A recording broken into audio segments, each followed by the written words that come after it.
I will call to order the City of Ellsworth Planning Board meeting for May 1st, 2024. Introductions, please, starting with you, Mark. Mark Rich, board member. John Paleo, Chair. Rick Lyles, Vice Chair. Mike Hangy, board member. Staff, please. Matthew Williams, City Planner.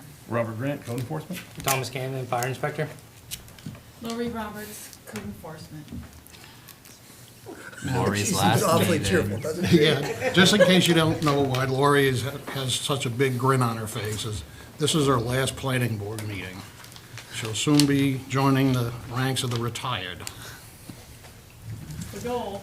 Try to restrain yourself back there. So either congratulations or condolences, because that means you spend more time with your husband. Hey, I'll just say, she could follow in the path of two other former city employees. We're gonna need a planning board That's right. member soon. There you go. That'd be cool. As a matter of fact, that's going to be an agenda item coming up real soon. Before I get to the adoption of minutes, we need to add several agenda items. One is, you notice Nelson is not here. He has moved to Portland. Oh, he's gone now. Yes. Much quicker than Guess anticipated. he moved 2 days ago. So we need to accept the resignation of Nelson Gill from the planning board. I will make a motion that we accept the resignation of Nelson. Hold on, you should make a motion that you add that agenda item, And then we'll do it. and then you'll vote on the agenda. Yeah. So we need to add the agenda item to accept the resignation of Nelson Gill. Okay. Is there a second? Second. Okay. All in favor of adding the agenda item? Okay. We also have to add agenda item that we appoint, because Nelson was the secretary, we need to appoint a new secretary. I'll make that a motion to add that to the agenda. Is there a second? Second. All in favor of adding that? Okay. Then the third addition will be to recommend to the city council that Vince Messer is promoted from alternate to full board member. I need to add that to the agenda. Well, I'm either motioning or seconding, whichever. Okay, all in favor? Okay, so now we're gonna vote to accept Nelson's resignation. I'll make a motion that we accept Nelson's resignation. So move, second rather. All in favor? Second one is to appoint, make a motion to appoint Mike Hangy as secretary.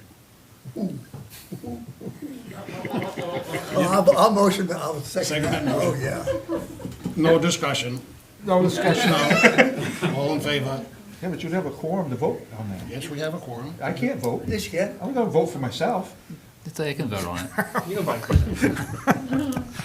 And third item is to recommend, I make a motion to recommend Vince Messer to the city council to promote him from alternate member to full member. I will second that. Did you make Yes. that motion? Okay, I second it.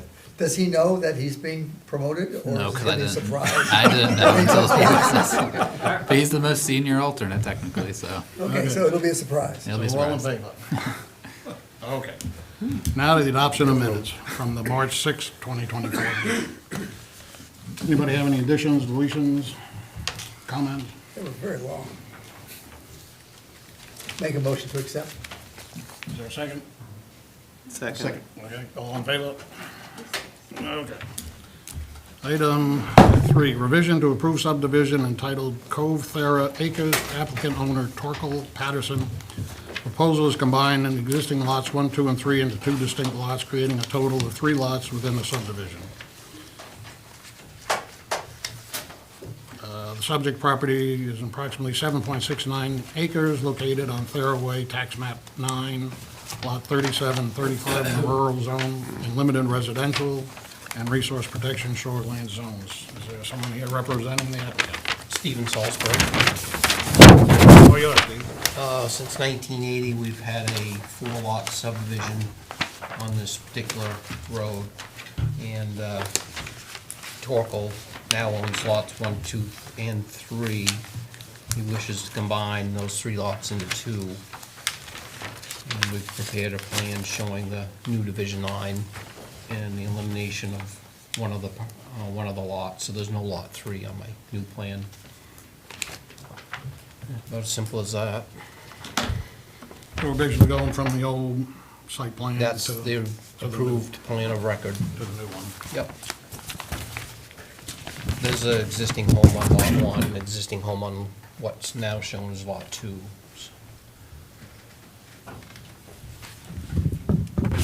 Any questions from the board? So this doesn't really change the number of units. Now reduces the lot count by 1. I guess it reduces the number, the potential number of housing units by 1. Yes. Yes. And potentially, I mean, Yeah. you might be able to fit more than one unit on one of these lots, but, yeah. Yeah, you could do an accessory dwelling unit on each lot, but it's And this guy wants to do this just to make it clean? clean, basically? yeah. Nope. Okay. There was one comment, Steve, just on the plan, there's 2 lot 4s with different owners, but for the same subdivision. Well, those aren't technically part of our application, and there was 2 lot 4s on the original plan. Oh, gotcha, no way. So one of them should be lot 5 technically from the original, but, They were both labeled 4 because they were sold as one unit, and later on separated. no way, so. I'm old, but I was not around 1980 and understand why they had 2 lot 4s. Any other comments from staff?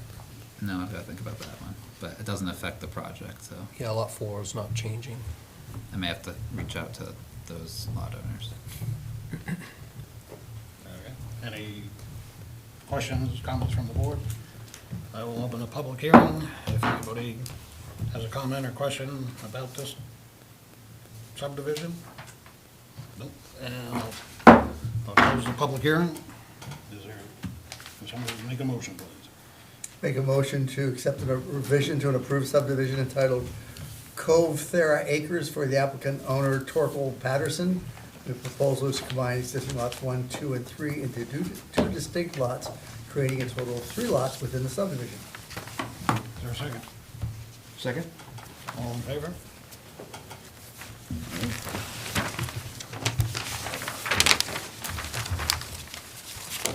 Item number 4, preliminary plan review of a major subdivision entitled The Village Phase 2 for applicant owner Village Way LLC. The proposal is to create a 14-lot cluster subdivision.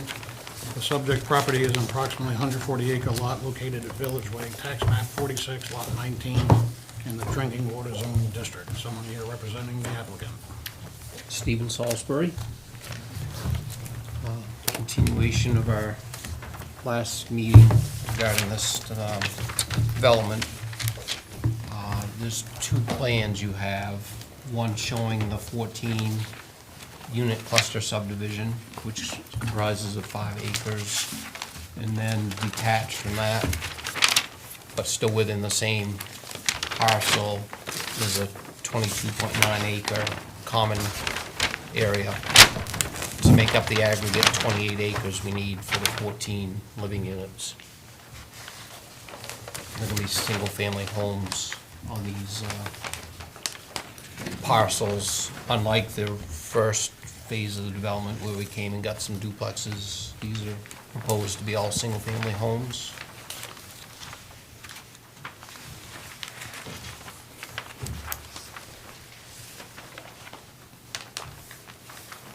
Questions from the board?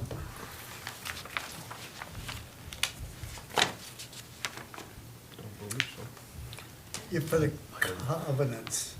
the covenants, on page 7, you talk about the setbacks for primary and accessory structures shall be at a minimum, and you run through them. And it's 30 feet from the rear, 10 feet from the front.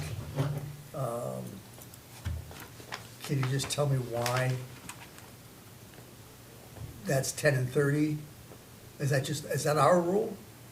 No, so, I mean, do you want to answer? I mean, it's a Go covenant, ahead. so I assume it is, but.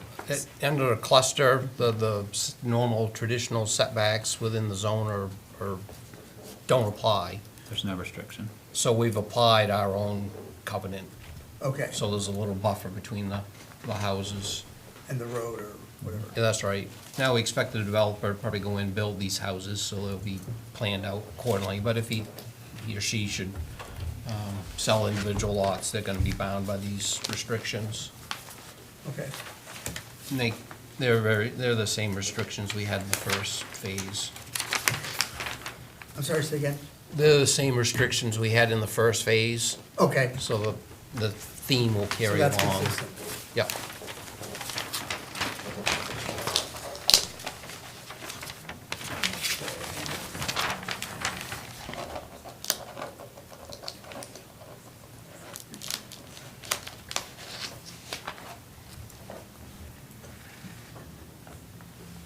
You all done?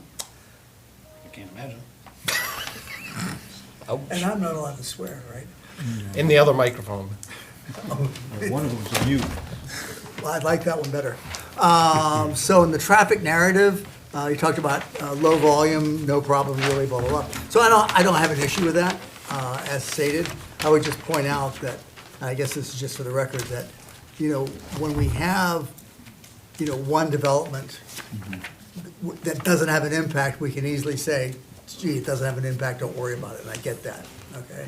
And I'm not objecting to that per se, but at the same time, if we had a whole string of those, where none of them as an individual had a significant impact, but in the aggregate, they might.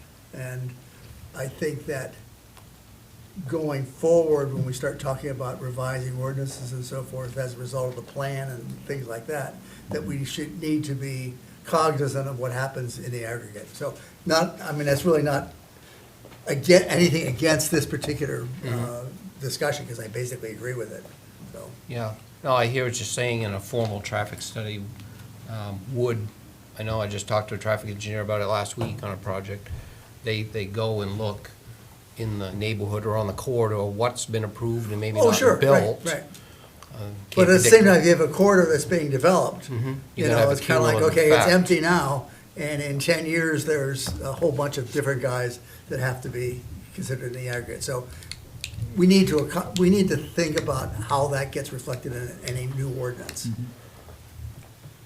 Well, kind of going along with that, I had a question on that, is on page 65 of the traffic study. Page 65 of the application. It says that it was estimated in phase one that the 12 residential units would generate approximately 115 trips during the typical weekday, blah, blah, blah. But that was based on 12 lots with single-family houses on the 12 lots. But since phase one was approved, he came back for a change, which Yep. has now probably not doubled, but, I mean, you have 5 buildings there now, I believe, duplexes. That's right. So it Yes. went from 12 single-family houses to, 17. Yep. so, I mean, so we talk about the cumulative effect, so any future, because this takes into account, what the trip generation was figured out for phase one, for single-family houses.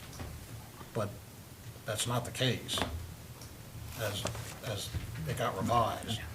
So as we go to phase 3, 4, however many phases this is gonna get to, like Rick says, the cumulative effect. So I think at some point, we're not at the point where it required DOT traffic, I should have that revised. I will have that revised, okay. so that, For final. in case that changes Yeah, the overall summary of what he feels the impact is.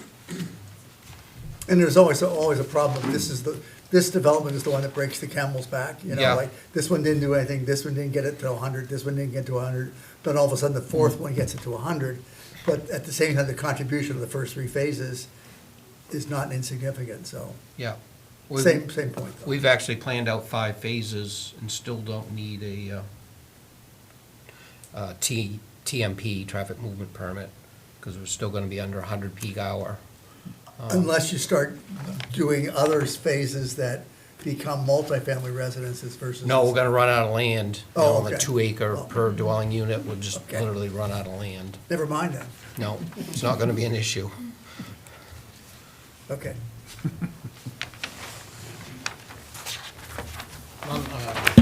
on the site plan, on the declaration of covenants, number 11,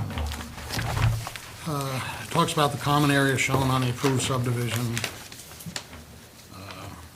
no subdivision of the common areas allowed.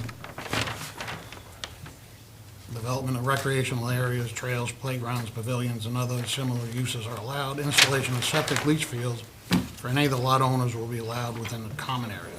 I think that's totally out of phase one, because the common area is not even adjacent to these 14 lots, correct?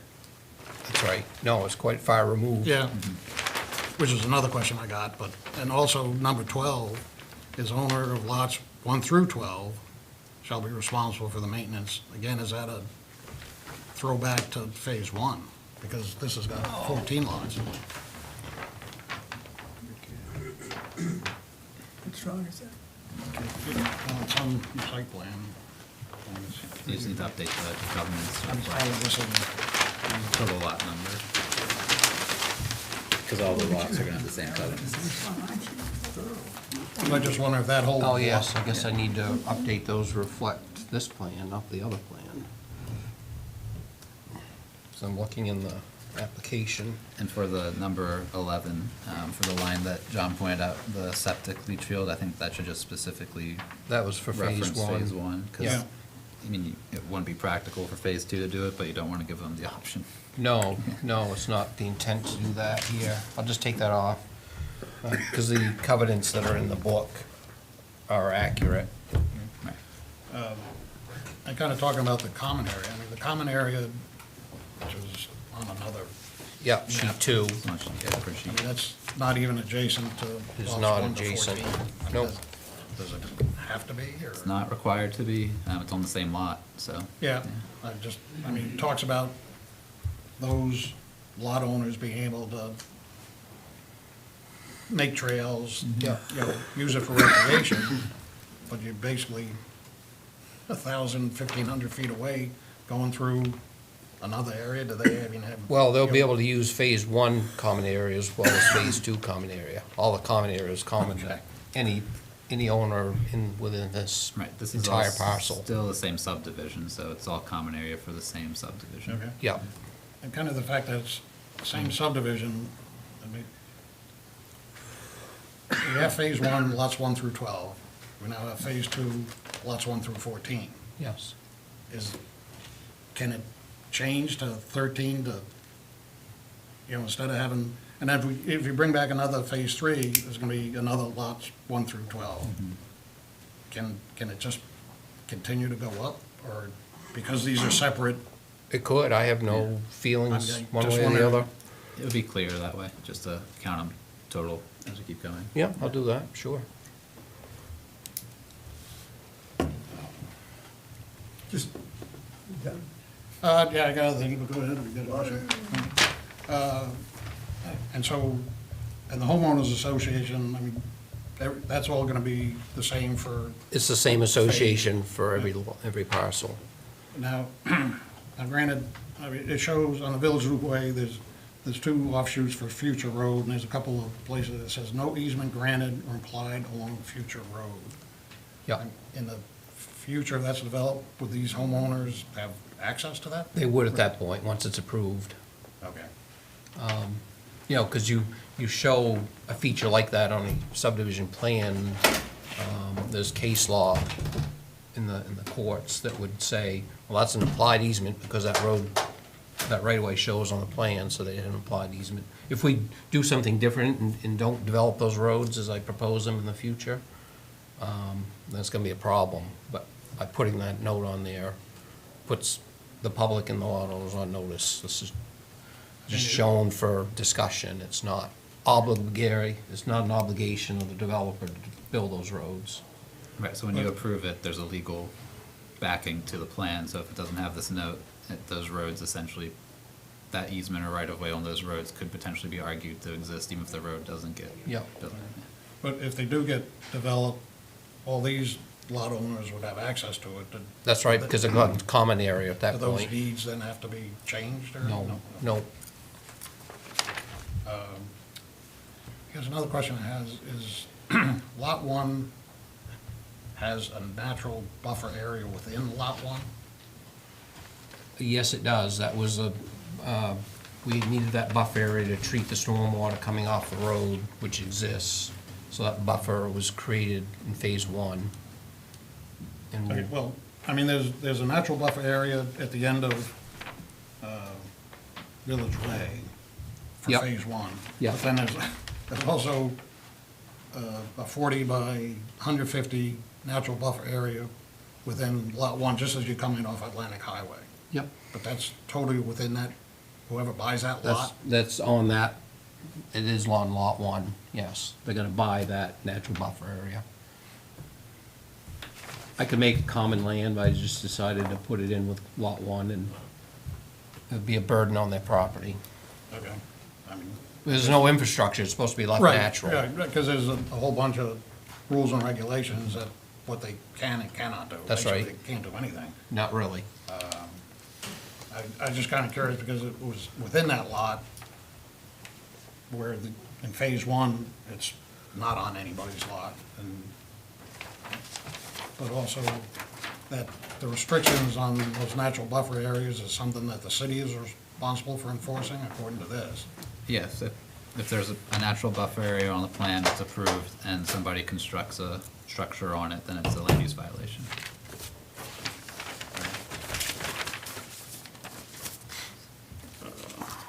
It also is in the covenants, it would be a private suit, also the homeowners association can sue the landowner. And in your letter to the Maine Historic Preservation Commission, it was page 37. That was a letter dated August 9th, 2017, presumably for phase one. Correct. Have they responded? Do they have to respond again for phase two? I don't feel they need to, I mean, nothing's gonna be suddenly historic. They did the whole lot for phase one. Yeah. Nothing's gonna change in 5 years' time. Okay.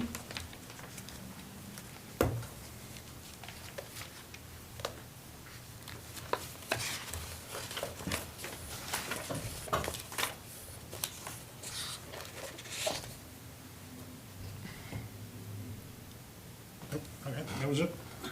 I would just take off on what John said earlier about the common area or whatever. I mean, the idea that, I mean, all for the idea of cluster zoning and common areas and PUDs and all that.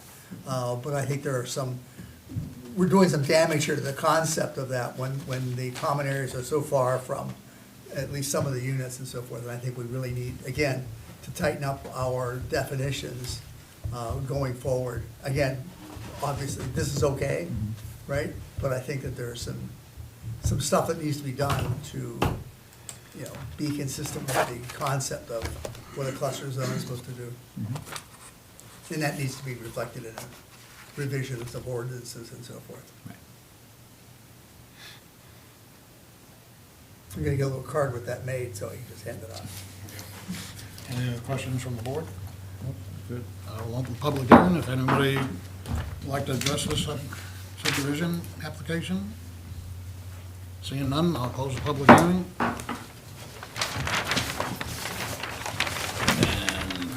would somebody like to make a motion? Now, none of the things we've talked about are conditions per se, right? No. Okay. So make a motion that we find the preliminary plans complete of a major subdivision entitled the Village Phase 2 for applicant/owner Village Way LLC. The proposal to create a 14-lot 14-lot cluster subdivision. Is there a second? Is there a second? Second. Oh, second. All in favor? Didn't realize it was March 10th. He's raised it, I think it 2 seconds, I guess. Does that mean you're done, Steve? I think so. Once I have to start the one. So are you retiring too? He's done? No, Okay.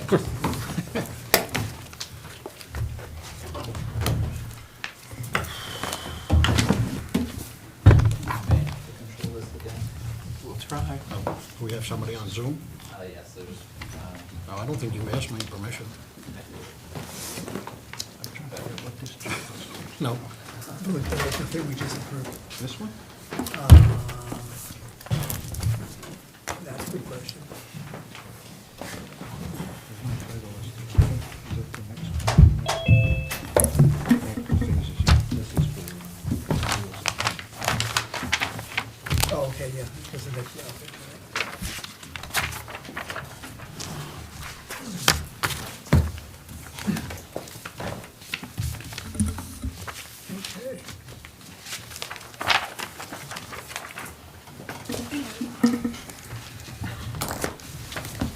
item number 5, preliminary plan review of a major use site development and major subdivision entitled Beals Avenue Multifamily Housing Development for applicant owner LB Ellsworth LLC. The proposal is to build a 36-unit condominium development comprised of 2-story buildings.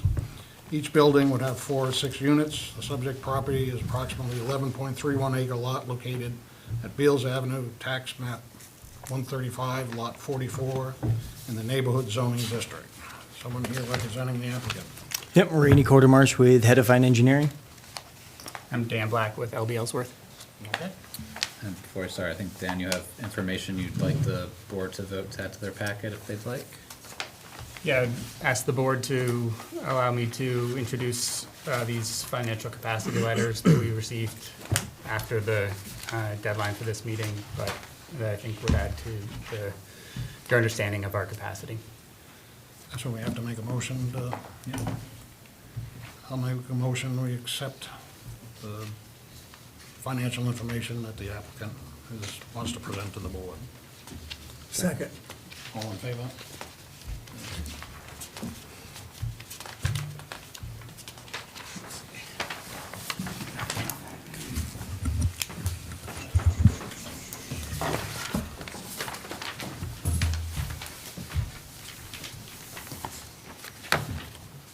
Thank you.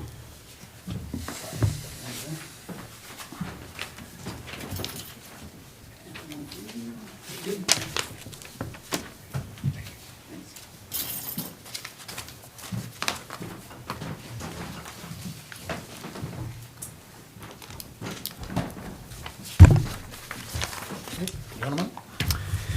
Okay, so the application you have in front of you is the preliminary version of what you saw in sketch plan, I think 2 meetings ago, so 2 months back. Looking to add 36 condo units in 8 separate buildings on a 12.2 acre site in the neighborhood zone. It's an allowed use. The site plan that you have in your packet, those show the general site access and vehicle circulation, the building layout, parking for the buildings. As part of this project, there's a wetland impact that's going to require a permit with Army Corps that's been submitted. And it also requires a stormwater management law permit be submitted to DEP. So that's also been submitted. We haven't received either of those back yet, but we got word last week. Just a couple of quick questions as they're writing it up. So those approvals, we think we should have those fairly soon. We are requesting one waiver, and that's for site distance. Our traffic engineer is on Zoom, so she can speak to that in a little more detail if there's questions there. We're just asking a waiver from the city standard down to the state DOT standard for site distance, because that's all the geometry for this location affords for site distance. As far as any updates that since you've seen it last at sketch plan, we went through the comments both from TRT and from you folks on the planning board last time and incorporated some of those. A lot of just clarifications and providing more detail. The one that changed geometry on the site is we did widen the one-way access.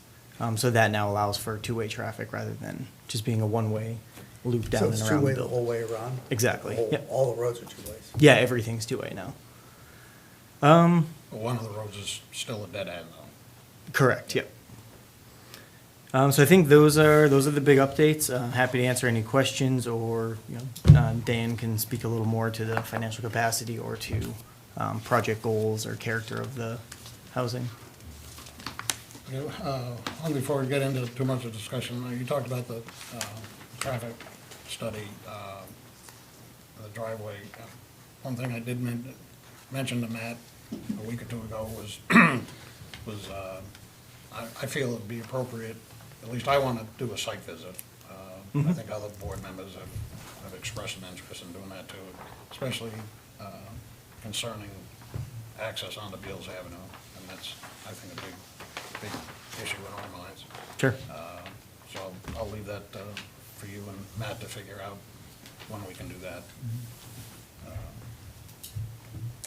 And for anybody who lives up in that area, when they do a site visit, public is invited, just to make you aware. I believe they have to receive notification of that. They'll get a butter's notices, yeah, just like a normal meeting. Okay. And I think, as we make this presentation, also, at the last meeting, people in the audience had trouble hearing, especially you folks are talking towards us, so try to talk a little louder so the folks in the back can hear us, and we'll try and talk so all you folks can hear us. Okay.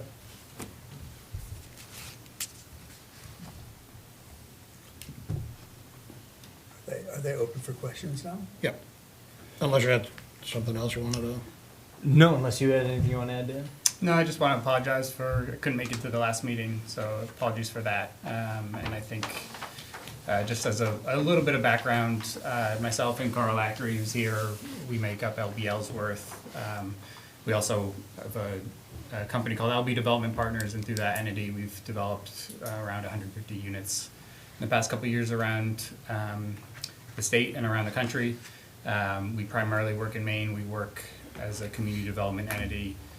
So we generally like to work in communities, and through the process of discussions with local residents and city staff here, that's sort of how this project came about. We purchased this land. We were looking at a multifamily development, and it was clear from discussions we had that home ownership opportunities were really important, particularly starter homes, and to allow people to get into this market, people who live and work here but want to make a commitment to being here. And so that's what our intent is by building this development. And what about the phasing? I mean, you have about 3 phases, right? As And proposed. somewhere, and I assume it's still in there, that you basically are dependent on the first phase being successful to get financing for the second and third. Is that pretty correct? Yes, we are, the whole project, pulling the initial construction loan is dependent upon 50% pre-sale of all the condos. So, Of of the all lo- 36. Of all 36? Correct. Okay.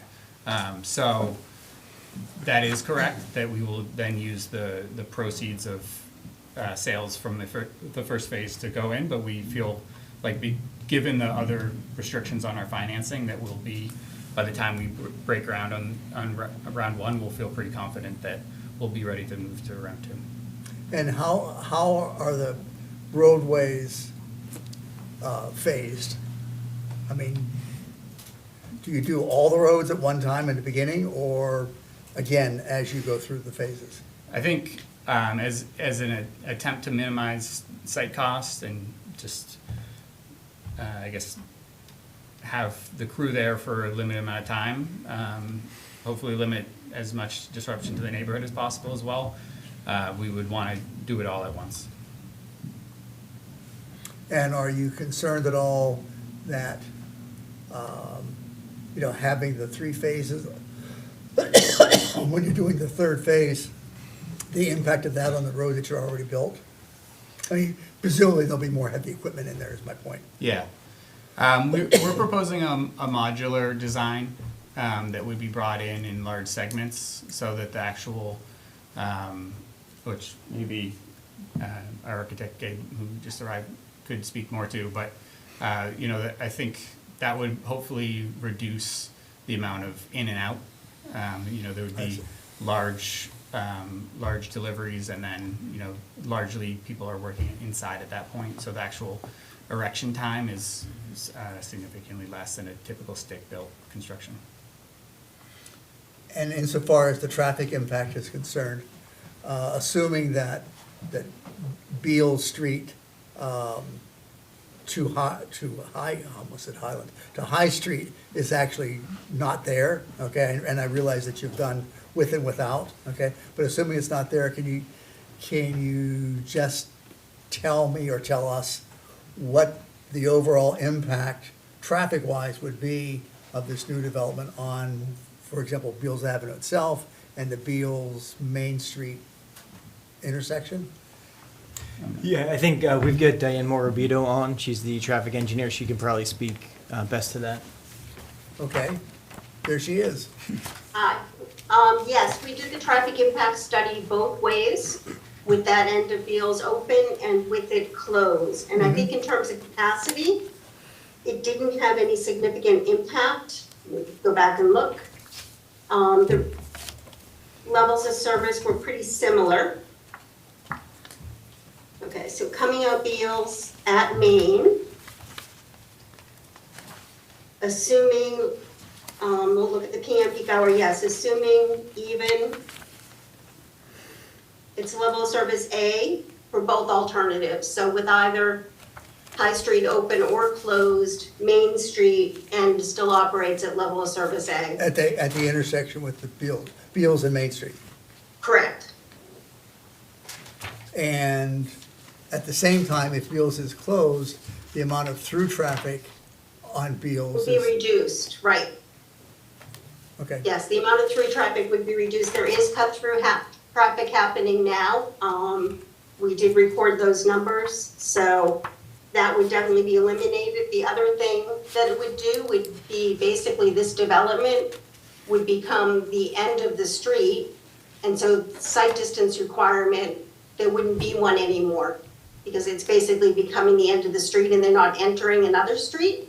So it would also address that site distance problem if there was no High Street connection.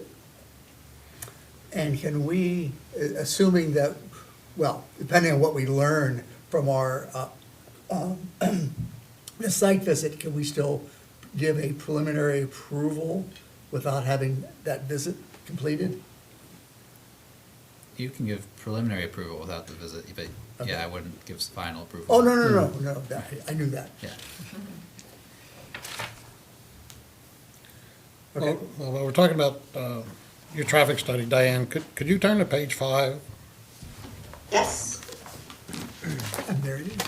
Could you please Okay. explain, could you please expand that, when you're talking about westbound on Beals Avenue, are you talking about going from Beals Avenue to High Street? Is that what you're considering westbound? yes, Okay, so then under that is northbound, Route 1 and 3, is that? right. Is that Route 1 and making, 3 was considered northbound, southbound, the way the model lined up. but I mean, are these turning movements from Beals Avenue onto Routes 1 and 3? That's the level of service. The turning movements and the volumes themselves are shown in the figures at the back.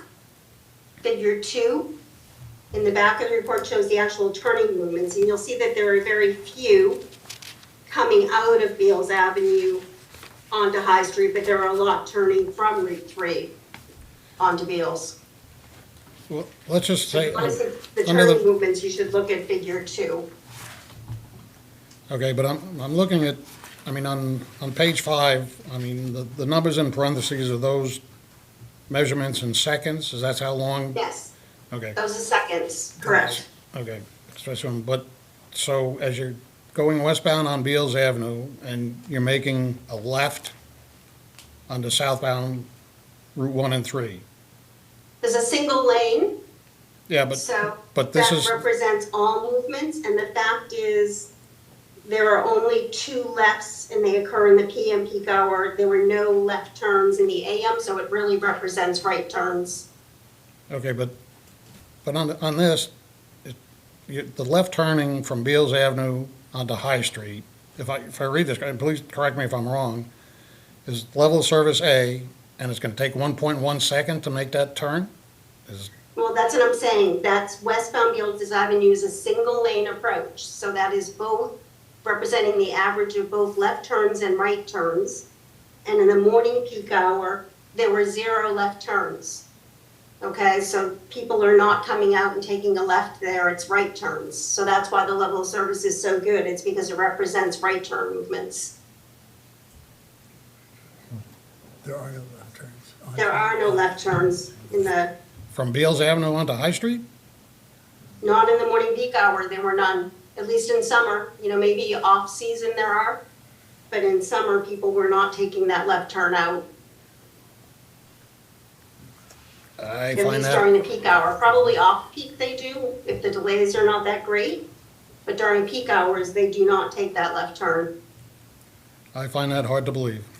Well, John, I think it's during peak hour in the summertime, there's a wall of cars, you can't really take. I realize that, Yeah. but I can guarantee you that people are making that left turn. regardless of day, We had morning? none in the AM peak hour, and we had 2 in the PM peak hour take that left turn. Okay, You'd have to be bloody crazy. you're right. That too. I would go out to Main Street if it was me. Do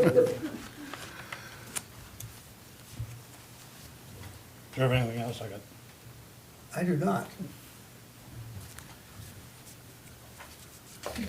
What's that, oh, you went, my fan club wants me to say something. No, I got nothing. I mean, I think it's, if, it's an improvement to the traffic flow if the intersection with High is closed off. I mean, that's a win all up and down, so, and the number of cars that are gonna put on Beals is not that significant, so. Matt, when is that scheduled to happen? It's not scheduled to happen. We still have to go through a long process before the closure might occur. And that has to do with the trail, right? Right, has to do with the trail project. Yeah. now you said, in order to accomplish your financing, I mean, I think one part of that too is you plan on approaching the city council for a TIF, which has nothing to do with us, but that's part of your financing. Correct. But you said, in order to be successful in your finances, that you're gonna have to have half of these units pre-sold. But I kinda want, okay, so, I mean, the first phase, each phase is 12 units. So you've gotta sell 18 in order to, even to start the first 12. Correct. So I'm just kinda wondering, are you gonna find 6 other people that wanna wait while you build phase 1? Get that all completed? They have to wait, right, until you complete that, and then do phase 2 and complete that before they can move into their condo. Correct. I would just add that the phases are proposed to be overlapping, so that we're not waiting to, folks have fully moved in to, we're waiting, I guess, it's not like people are moving in and settling down and then we're starting to build the next phase. We're able, in our financing, to keep the modular building process going off-site, and then as people move in, close on their financing, we can bring buildings in. And So basically, as you're building phase 1, then you're gonna, at some point, before they're complete, you're gonna start phase 2. yeah. And is there a timeline in here someplace, or like, when does phase 1 start, and when does phase 2 start? I mean, I understand what you're saying about overlap and stuff, but do we have an actual timeline, roughly? As much as is possible at this point.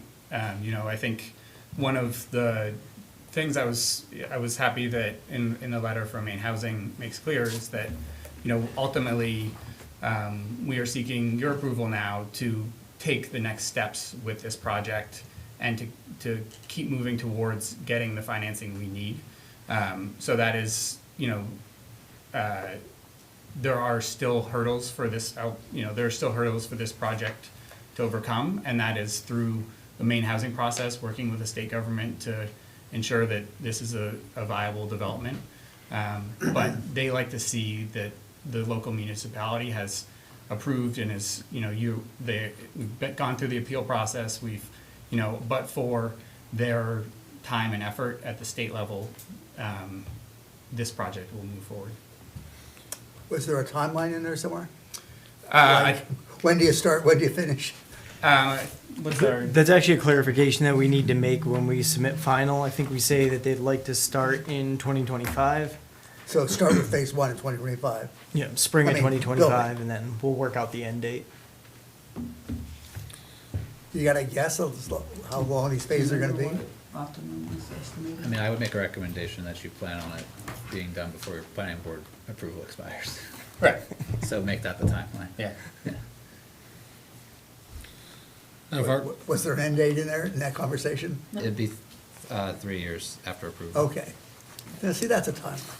Just saying. If I remember correctly, I mean, each, whether it be a 4-unit or 6-unit, are the 2 end units, 3-bedroom, and then all the interior ones are 2-bedroom. And could you explain a little bit about the Maine Housing Affordable Home Ownership Program? Okay, so you're getting some money from them. but they're saying that at least 23 of those units be sold to homeowners Oh, it says- that make 120% AMI and have a maximum price of $287. Up above, you propose that the sale price is gonna be from $215 to $328. So, I mean, off the top of your head, you know what 120% of AMI is? I mean, that's not Yeah, it's a family. for approval process, I'm just Family interested. of four making $103,000. 103? Yeah.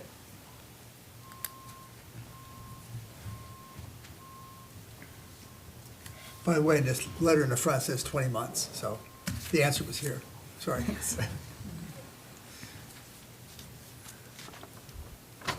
Now, so those units that will be financed or will be purchased through main housing, through the reduced price, let's say. Yep.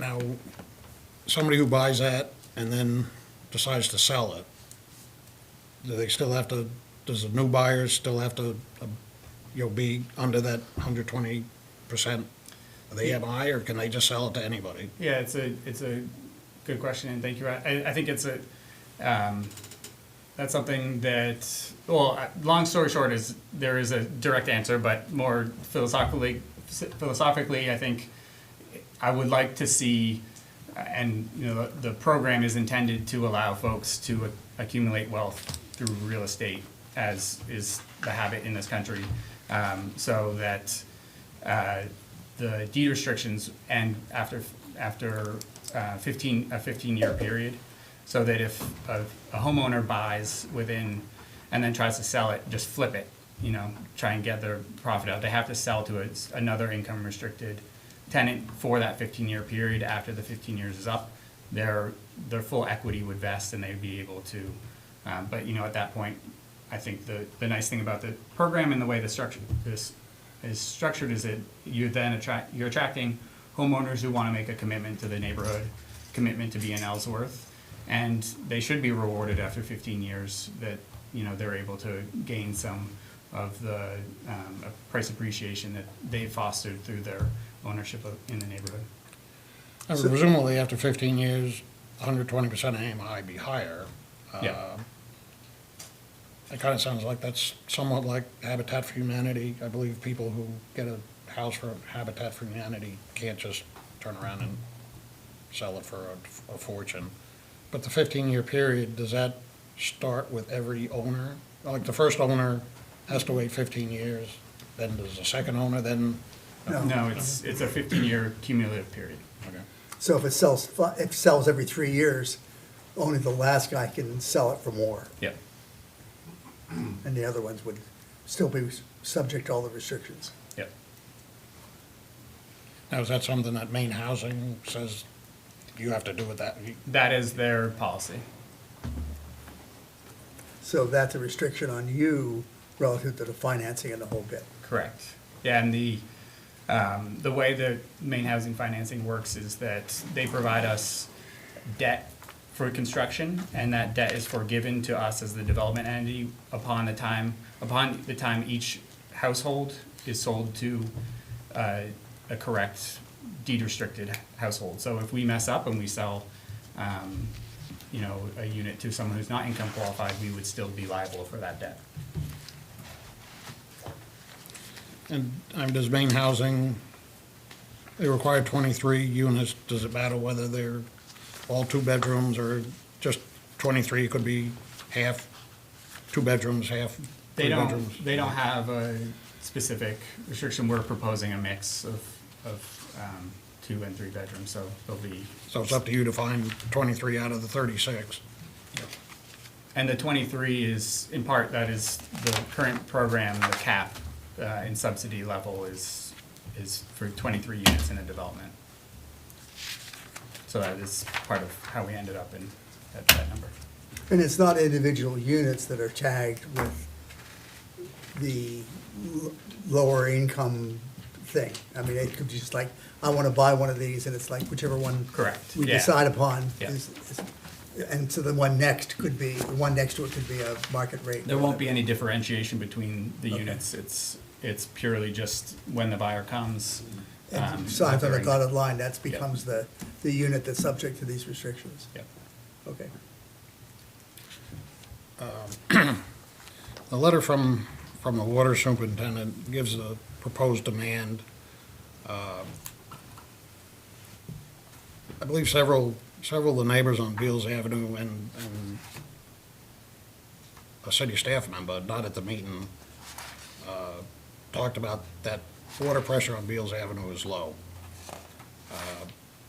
Looking at a satellite photo, there's approximately 30 houses on Beals Avenue. I don't know how many bedrooms, bathrooms that entails, but you're going from 30 houses and you're adding basically 36 houses. And I guess my question more towards staff, because on the TRT report, on the water NA, I mean, because those statements were made 2 months ago from people that live on Beals Avenue, there's got to be better information from the water company as to whether that line is sufficient to service, doubling the number of residences on that street. His comments were that it would be sufficient. He said that this development in particular may need a pump, but they would find that out doing water testing. But he didn't speak to the effect, he didn't seem to think there'd be effect on the existing homes. This development may need a pump on its own, but the other homes would have the same water pressure that they have now. I mean, does he know what the water pressure is now at the end? Is that a closed loop, or does that, anybody know whether that? I don't know if that's a close. We did some investigation on that. The owners actually hired Woodard and Curran to run their water model, and I think they got some pressures on, I can't remember which hydrants. There's a few hydrants in the area they got pressures on, and then ran it through their water model, and they gave us a range. It was offhand 57 to 63 PSI. So we ran, at this preliminary phase, we just ran a small model based off of that as a pickoff point, and we feel confident we can deal with domestic okay. If we have a big enough main on site, we'll have, our friction losses will be low enough that the pressure won't really change much from the pickoff point in Beals Ave to the last house, or to the highest house. So when we get into design, we're gonna look at that again. We may need sprinkler pumps inside the building. When we do a little deeper dive, maybe some of those swings in the pressure are worse than that range that they gave us. In which case, a booster pump would need to be installed in the line to give adequate pressure and supply. But that's something that we will be going through after planning board phase. Okay, I mean, not knowing what the pressure needs to be to serve not only Beals Avenue, but another 36 houses, I mean, I can have Reggie try and get that information for you. Yeah. I'm pretty sure he'll have to do some type of valve testing for the existing lines. it would make sense, considering that, I mean, several people at the previous meeting mentioned low pressure. That rate pressure. Excuse me? Can I comment on that? Yep. So you know as well, you've been involved in the Woodlawn project from the very get-go as to what we ran into up there with water. Yep. We had plenty of water for domestic, but not enough for sprinkler fire protection. And you ended up having to put a fire pump in. Yep. So the question is, as you said, you got enough for domestic, but when you start dealing elevations, as well as not just the elevation of the property, but the elevation of the buildings themselves, Yep. you're not gonna probably have what you need to have for those sprinkler systems. Is that what you're saying, because of the fact you're gonna need pumps? Our kind of, and again, this is preliminary information, but we went to the highest building. Yep. And we feel we can get around 50 PSI or a little bit better at the building, that's a good starting point for a sprinkler system. The sprinkler designer would have to chime in on their system and exactly, what pressure they need. But what we could do is, if we're okay with domestic and it is just a sprinkler issue, there's a sprinkler riser room that we can put an inline pump right in the building. Okay. And deal with that. Because I know one of the things that we did with this other project was that until we were able to prove that we had the water for fire protection, the plan didn't go forward. Are you aware of that? No. Okay, that was one of the things until they were able to prove that we had the fire protection water supply and for the sprinkler. That project was not approved or to go forward. So it's gonna behoove you and whoever to make sure that you're gonna be able to do that, because they looked at it, and we tried everything we could to make sure that we had the water supply up there, everything. I mean, we tested that system, I don't know how many times. In fact, they put in a brand spanking new water line from Missouri Road, and they still weren't able to get it. So, and until that water line was in there, the project really never went forward. Until that was proved that they could do that somehow. So it's gonna be upon you to be able to prove that, as far as I'm concerned, because to build a house without proper protection in it, it's just not gonna happen. So, I really would like to see something when you come back to the final. Yep. If you can. We can include the information that we got from Woodard and Curran, as well as our calculations, and then just a narrative of, when we get in the real world and start doing testing, what's our plan if Yep. there isn't enough pressure? So, yeah, we'll include that.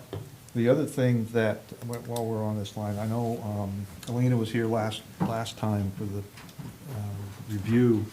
One of the things I asked for was a detail of the water supply for the sprinkler and the domestic, as to how it comes into the building, whether it's gonna be two separate lines, Yep. or it's gonna be one line with two control valves, one for the domestic and one for the sprinkler, so that if something happens, you don't shut one off and everything goes off. So I still wanna see that detail. Yep. We have that shown on our utility plan. We've got individual Is it domestic. in here? Because Yep. I must, can you tell me what page? Because I missed it. Yep. I was looking for that. C2. Yeah, it'd be on C2. We have individual domestic lines shown to each unit, You and then said one C- sprinkler. C2? Yep. I looked and looked and looked.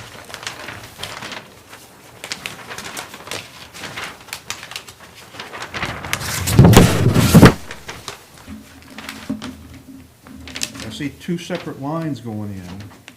I Yep. believe that's what that is. Yeah, like if you look at the bigger buildings, like that on that first loop, you'll see that's a 6-unit building, so you'll see 6 water lines in groups of 2 Okay? going down. So that's your 6 domestic, so 1 for each unit. And then at the end of the first building and at the beginning of the second building, you'll see a water line go over with a gate valve. And I'll be the first to say, the scale these plans are at, it's tough to differentiate I got sometimes. trifocals. I cannot see that kind of stuff. Yeah.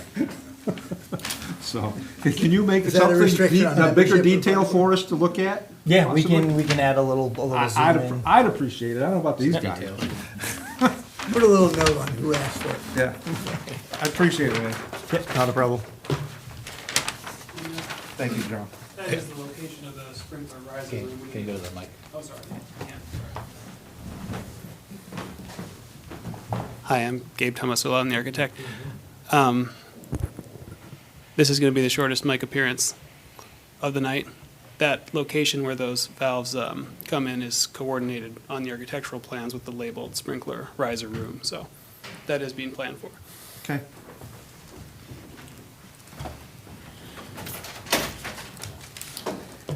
One thing I did appreciate seeing is in your homeowners association declaration of condominium, whatever you want to call it, that it specifies is that a unit owner may lease or sublease the unit anytime for not less than 3 months. So basically Airbnbs, I think some neighbors may be interested in this, that somebody who buys one of these units can't just turn around and rent them out for Airbnbs, because, I mean, in some locations, that's been an issue with some residents. But I was glad to see that in there, that there's no real short-term rentals for these units. If I may Yep. add, and it also requires that this be the homeowner's primary residence as well. So this is not a place that they will come for certain times of the year. This will be their primary residence where they spend their majority of the year. On the TRT report, under Public Works, talks about school bus. I mean, I think that's one thing that you probably staff or the applicant probably needs to double check with the school, Yeah. with whether a school bus would go down into a Private road. private. Yeah. I mean, there may be 36 residents there and a fair amount of kids, but, I mean, that'd be one thing to check. And another thing he mentions is talking about stormwater discharge, and this is one thing that Rick and I went to a meeting a couple months ago with the Roads Committee, and was Wooden and Kern that gave the presentation? Yes. Okay, because, I mean, throughout the city, our stormwater system is not the greatest. I don't know if they've finished cleaning out stormwater lines, but, I mean, it came kind of news to us that many of these stormwater lines are broken, 50-75% full of gravel. So my biggest question is does this project tie into any city stormwater line? Not directly.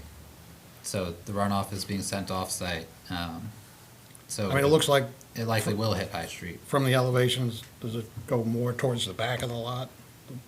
Or does it come towards High Look Street? at the, No, it goes more towards the front of the lot. Towards High Street. Yeah, and we do meet city standards, so we had to, because of the size of the development, we had to look at pre-development runoff and post-development runoff, and just make sure that we weren't sending, more rate to the property line than was happening before. So there's 3 separate stormwater treatment devices being used to get both your quality treatment and quantity treatment. Okay, and I know, and I mean, looking through the stormwater figures, I mean, you've kept it underneath the, that you're not discharging more water off-site than post-development, pre-development. But you kind of think, and you talk about there's 2 calculations there, but then you kind of think recently of how horrendous storms have been. And, okay, it meets the standards, it meets the requirements, but does it meet realistic storms that we're having? And if this ties into a stormwater line, I think either the city or the developer needs to check and make sure that that line is clean. yeah, I mean, we can certainly check that, but I do believe for your DEP permits, you would have to check for 100-year storms and 50-year storms, I think. For the permit we fell into, we didn't have to check rate. The city actually has stricter stormwater standards than DEP does, and the storm rainfall depths that the city use are DEP's and then some. So the city has kind of accounted for that. We have to design to a 2-year, well, we would typically call it like a 2-year and a 25-year, but those numbers are bigger than what a 2-year and 25-year storm actually is. Okay, but somebody will check. I can just have, yes, the city will check. to If make Wood sure and the Kern line's clean. has cambered that particular line. Yes, I assume at some point it ends up down in a river. yeah. Is Diane still with us? Oh, I just wanted to add that I did meet with the school superintendent to talk to her about bus pickup, and they would plan to do 2 pickup sites within the development. okay. And what about post office? Would they, Yeah, I spoke with the post office. They basically said whatever we wanted to do. If we wanted to do, a group of mailboxes all together, or because every entrance is on the ground level, they said that's fine to deliver to each door as well. okay, So that's the plan for now, is mail delivery at the front door. okay. And the school bus would actually come into the Correct. development, not stop at Beals Avenue? Correct. Okay. Diane, on the technical review team, under police comments, one of their comments is, consider no left turn sign out of development to pair with stop sign. I was just wondering what you thought about that. I mean, it's, Yeah, I think I wouldn't do that, because I think it's the logical way if somebody's heading towards High Street, between High Street and Route 1. I mean, if they want to go out there and take a right, I think it's good. And I think just based upon the counts we did, when it's really busy, people aren't going to take a left there anyway. Well, that was my thought too. I mean, it's good in one regard, it keeps them out of the Beals Avenue High Street intersection, but prevents Yeah, it would. somebody from coming out of that development onto High Street, taking a I mean, I right. think the majority go Main Street anyway, the majority of Beale Street's residents based upon the count, so it probably wouldn't be that difficult, and it would probably be safer, than sending people out to High Street. I mean, again, I think right turns are not a problem, it's the left turns onto High that are problematic, and, you know, that would certainly stop those. So Yeah. I think Because I mean, it's an that would, option. if you made the no left turn, that would require everybody to go down Beals It Avenue. would require everybody, right? Yeah. Well, But and if someday it's dead-ended, it would be the same effect. Everybody would be going to Main Street, and we know that there's capacity there for them. I think it becomes a moot point if the intersection is cut off. Oh, yes, oh, yeah, Right. absolutely, yep. I'm curious, did it say anywhere in here what the square footage of these units are? We have the total structure. Do you have that? You can have the gross, but I couldn't give the units. Okay. Yeah, the gross floor area is just over 48,000 square feet. I So mean, that- like per unit. Okay. Sure.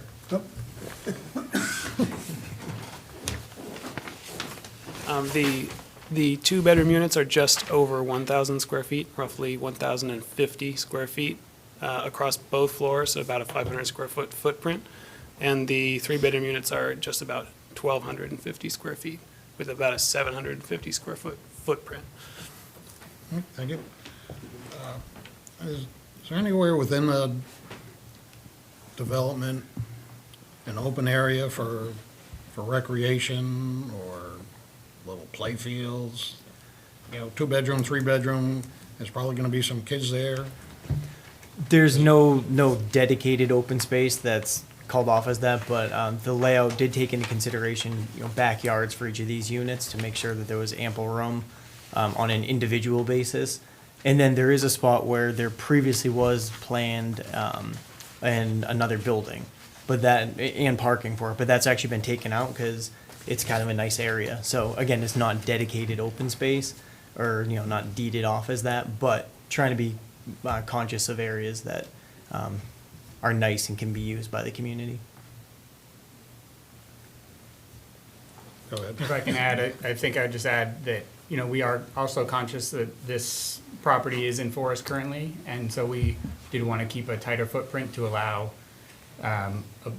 as much forest to remain as possible while providing needed housing. So it's sort of a balancing act there. and all your parking is on surface, just outside the front of the building, right? There are no garages.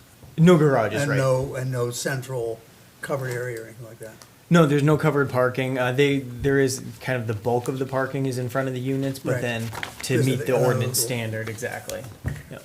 So that would be like for visitors, presumably. for example. Primarily, yeah. So, glad you brought up parking. Thank you. I mean, basically, I believe you require 2 parking places per unit, but the parking spots right in front of the units, 2, 4, 6, 10, 16. Okay, so there's 16, in the phase 2, there's 16 parking places in front of those 3 buildings. So, I mean, if some people, let's just say everybody who owns that has 2 cars. So some of the homeowners will be lucky enough to park in front of their unit, but the wife, husband has to park off to the side. Yep. Yep. And John, it's 1.5 spaces per unit. I thought somewhere in here, Or no, the requirement is 1.5 spaces per 1.5. unit. So you're over the requirement. Yeah. To be fair, I thought for condominium, it was 2 per unit. So that's what we base this on, so we have Yeah. 72 spaces. Yeah, you're right, these are condos, it is too. I was thinking of apartments or homes, yeah. Okay. Jeez. No. Yeah, I thought I remember reading two. But So, they give them to, right? yeah, but I mean, will those parking places Come on, Robert. be dedicated to a specific unit? I don't think, say, building number 5, I mean, there's 4 unit in any one of those 4 unit ones. Building number 5 has 4 parking places out in front of it, so does each one get 1 unit and say, okay, hubby, wife, son, daughter needs to park over on the northern edge? I mean, is one of those gonna be reserved per unit, or is it just a free-for-all? Like, That's the intention. But Reserve- ultimately, it would be worked out through the Homeowners homeowners association, association. Yeah. let them fight it out? I wouldn't put it that Put way, it that but, Discuss it. yeah. Ponder it.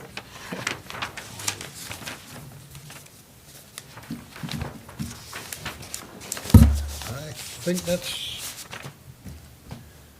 all I've got. Anything more?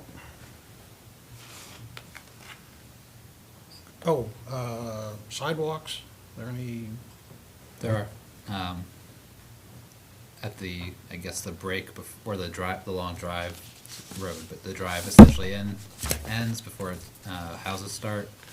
There's the sidewalk on the side going from whatever that road ends up being named to Beals Avenue.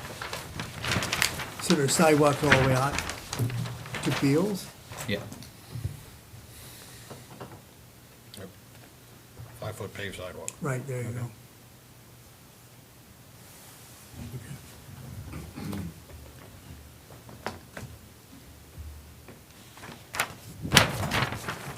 Any other questions, Mike? See, is it only one dumpster for the entire project? It's one central location, but they've got 4 10-yard dumpsters there. Okay, so there's 4 of them now. Okay. The other thing is, I don't know whether you've talked with the fire department, but access into sprinkler rooms. Each individual building sprinkler room have a Knox box on it. Yep. Yeah, if you look at your application, he did check the box, it was in the TRT notes, and we already have spoken about it with the cabinets for the fire alarm system, and everything else like that inside the. For inside each the- sprinkler room Yep. and fire alarm room. Yep. Okay.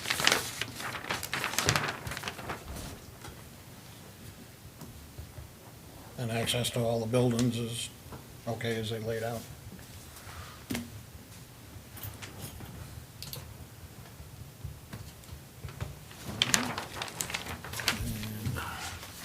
I'll open the public hearing. If you have any questions or comments, please come up to the podium, state your name, and whether you're an Ellsworth resident or not. If you want to say you live on Beals Avenue, that's fine, but anybody who'd like to ask a question or make a comment?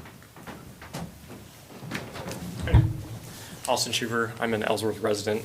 One comment, it is a little hard to hear back here. I'm not sure if the mics are actually picking up the sound and broadcasting. they're not. No, it doesn't magnify the sound.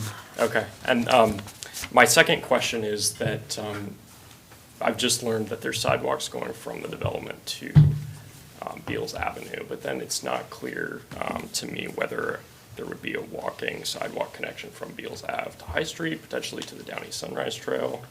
If there's any access to the Sunrise Trail from this development, it seems like a key location to ride bikes, to walk and exercise. So.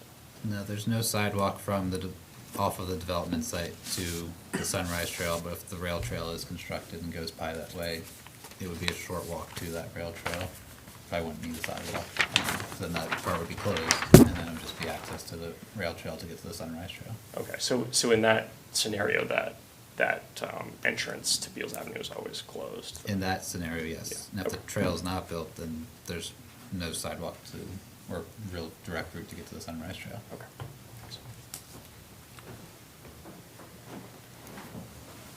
But I'm considering it's such a short distance, if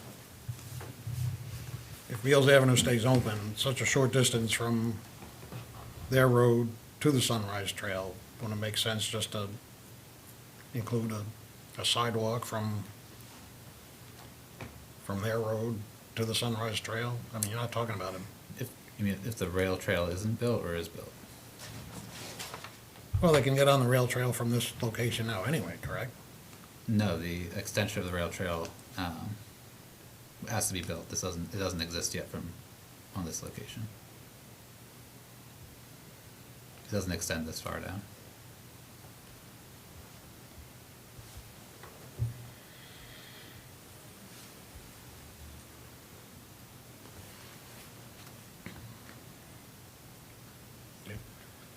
Anybody else?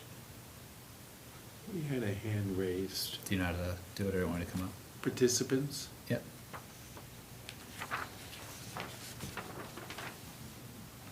No way. Yeah.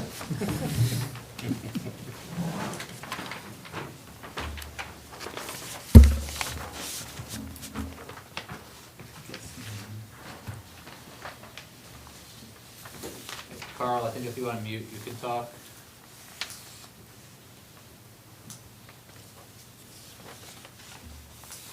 Did you hear me, Carl?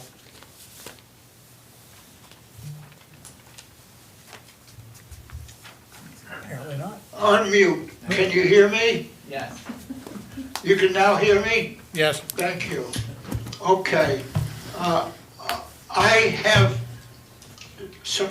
I'm for the committee, introduction to the committee, I'm from Beals Avenue, and I have comments, and I will make a couple of comments before I read to you my real comments, but I disagree with and I haven't seen the numbers, okay? So I don't know what this traffic count shows. But I will tell you that I personally make left-hand turns on the High Street.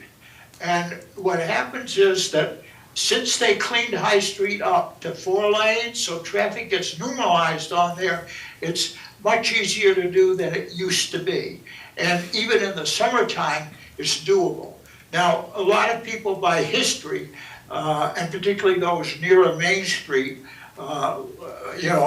think of as being tough and go that way. So partly it's just a cultural non-use kind of thing that limits that turning. I don't disagree. There are probably more cars that come in than go out that way, regardless of which way you go. So, and the other issue that I would like to address is what just came up here. We are opposed to this trail, and we filed complete opposition to it with Jana, and she's quite aware of it. And we are especially opposed to closing our Beals Avenue High Street connection. That's part of the culture of Beals Avenue. It's part of what we have. It's part of our advantage, having that direct connection to all the retail activities out on High Street. And to close that and make this a dead-end street would force us to drive an extra mile around and fight our way through that mess at the Main Street traffic light. So we are absolutely opposed to closing that. And okay, but I want to deal with 2 issues here, okay? At the last hearing, the residents of Beals Avenue submitted an extensive analysis of issues with this project. Most remain unanswered. Herein, we will deal with just 2 most important critical issues. On reference, remember that this project is almost twice the housing units that currently exist on Beals Avenue. I don't agree with your count, by the way. That will increase both traffic and utility load on Beals Avenue by 300%. The first item is unsafe driveway entrance to Beals Avenue. The proposed driveway would enter Beals Avenue on the short cross piece connecting to High Street. For cars exiting the driveway, visibility is obscured in both directions. Traffic entering High Street cannot see a car in the driveway until it tops the rise. car exiting the driveway cannot see a car entering from High Street either until it tops the rise. The result will be that the car on Beals Avenue will T-bone any car attempting to exit the driveway before they see each other. The view from the driveway in the other direction down Beals Avenue is perhaps 80 feet, well under the safety code requirement of 250 feet. Also, fire trucks will not be able to enter the driveway whether they enter from High Street or Main Street. In my experience, the fire protocol would be to send the department's two largest trucks to this complex up front. With the truck's lights flashing, vehicles stopped in the end of the driveway would have to remain stationary. Thus, the fire trucks would have to turn into just one lane of the driveway. There is no room for such a maneuver on that piece of Beals Avenue. The project is removing perhaps 4 acres of wetland from its normal function to absorb storm runoff surge. The driveway will dam this water and at some time will overtop with a washout preventing access. If Beals Avenue has no storm sewer, storm water will have to flow down Bickford Card and Tinker Creek. And I just would make a side comment that you, in making this decision, you people are gonna have to live with the bad decisions that have been made by your predecessors, where they have restricted the flow, particularly of Card Brook. There was a pond down there, if you'll remember, by the Holiday Inn, and that's been permitted to be filled in. So decreasingly, the capability of that stream is decreased, and at the same time, we're getting higher intensity, more frequent storms that are going to generate higher surges up here, and will certainly raise a question you have to look at, is whether at some point there's going to be a big enough surge to overflow the culvert under High Street. Now, to continue on here, finally, perhaps 30 school children will gather at the end of the driveway. There will inevitably be pushing and shoving. Someone will get pushed out in front of traffic, particularly in inclement weather. Parents will drive to the end of the driveway to keep the kids out of the weather and to pick them up. Yet there is no parking provided for these parent cars. Now I hear that they're going to attempt to get the school bus to go into the place, but they're faced with similar problems up inside. Tripling traffic on Beals Avenue is a safety concern because Beals Avenue is a narrow street with no sidewalks. The street hosts elderly walkers and playing children. And by the way, with respect to the comment that was just made, our opposition to the trail by here is that there is no access for either places on High Street or on Beals Avenue to that trail. The trail will be strictly a sidewalk from Main Street down to this Down East Trail. And if they're going to provide sidewalks out the driveway, people can just walk around the corner and get on the trail because the sidewalk down High Street already connects to the trail. Tripling traffic on Beals Avenue is a safety concern because Beals Avenue is a narrow street with no sidewalk. The street hosts elderly walkers and playing children. Before the committee considers waiving the safety code to permit this driveway, they should drive that intersection to see the lack of visibility. Also insist on examination of 5 alternative driveways. We pointed that there are 5 possible alternatives. We pointed that out in our previous filing. Okay, and the other issue that I want to address here is water and sewer load. The Beals Avenue water and sewer loop around to High Street. The committee needs to require that a qualified engineering firm simulate the 300% load. Is the flow going to or from High Street? Will it stagnate flow for Beals Avenue as residents? We have seen both sewer blackups and water pressure problems on Beals Avenue. Thank you, gentlemen, and I'm sorry I didn't get this done in time to give a copy to you, but I'll get a copy to Matt that he can include with the minutes. Thank you. Thank you very much, Mr. Brooks.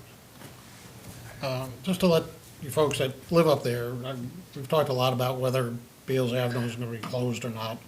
That's totally nothing that we decide. That's a decision that the city council makes.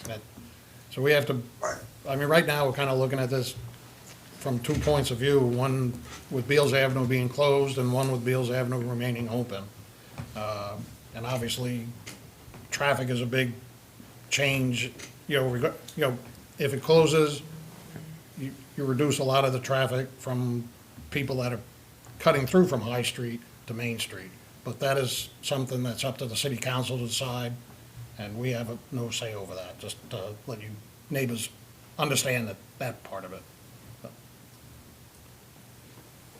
Is there anybody else who'd like to address us? Right here. Yep. Yeah, I understand the process for, with respect to closing of Beals Avenue, but the place that's become an issue is not here, but rather at the trail discussion. And we pointed out that there's a far better solution to the trail, and that is the sidewalk along High Street that's an absolutely safe way of crossing Beals Avenue at that point, whereas the trail crossing up on the top is going to be subject to the same kind of visibility problems we're talking about for this driveway. So no, yeah, that's an issue down there. But we on Beals Avenue are opposed to that and certainly going to fight it. So you can't make an assumption that that's going to happen. You have to make the decision based on that entrance being left open. Thank you. Thank you. Unfortunately, I'm John Partridge. I live at 80 Beals Avenue, which coming in from Main Street would be the last house on the left before you get on over the tracks. And I unfortunately didn't hear anything that went on until Carl started talking. But I agree with all the things that he said. I couldn't find anything to disagree with Carl. And that street cannot handle the added traffic. And my thinking is, if this project is going to go forward, they should have access to it out by Merrill's Furniture. Well, there's already a road going back there. Or look at the Fairgrounds Road, which is up on the other side, heading out East Main Street. It's not that I'm opposed to the project in itself. It's the getting there and getting out.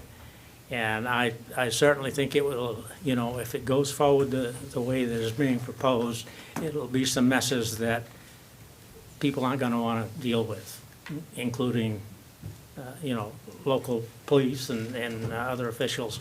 It's just not the place to be extending, if you will, Beals Avenue back to where this project is proposed to be going. Thank you. Thank you. Mr. Partridge?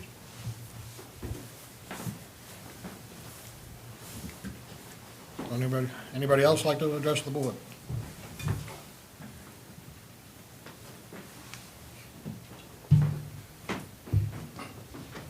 I'm William Sharpie. I live at 40 Beals Avenue, and it's only been recently that I heard about the project.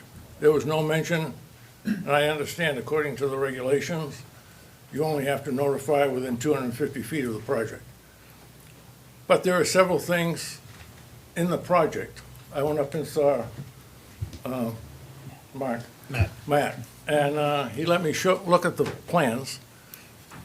There are several things in there that I question. And I was wondering if the board has had an engineer for the city look at the plans. No. Not at this point. Not at this point. I think they should have, because I think the water quality that they have there for all the drainage, is not sufficient. They should be doing at least a 100-year storm, if not more, especially because of the climate change. And I wouldn't be surprised a 100-year storm would flood that place down there. The other question I have is, I noticed they have a pump station in there, but I could not tell whether they have the 2 pumps in the station or just one. Can you, one of you fellows answer that? It would be a duplex station. Duplex? Yep. And who would be maintaining it? That would be the HOA.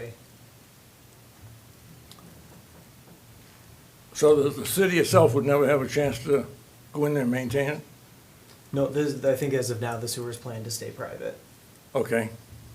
So they would have a organization, somebody in the subdivision to maintain that, or do they have to call somebody to? They would contract that. Okay, and that'd be maintained every month? I don't know specifically, but it would be ultimately in the homeowners association regulations. Okay. I also question how they determine how much water they needed up there.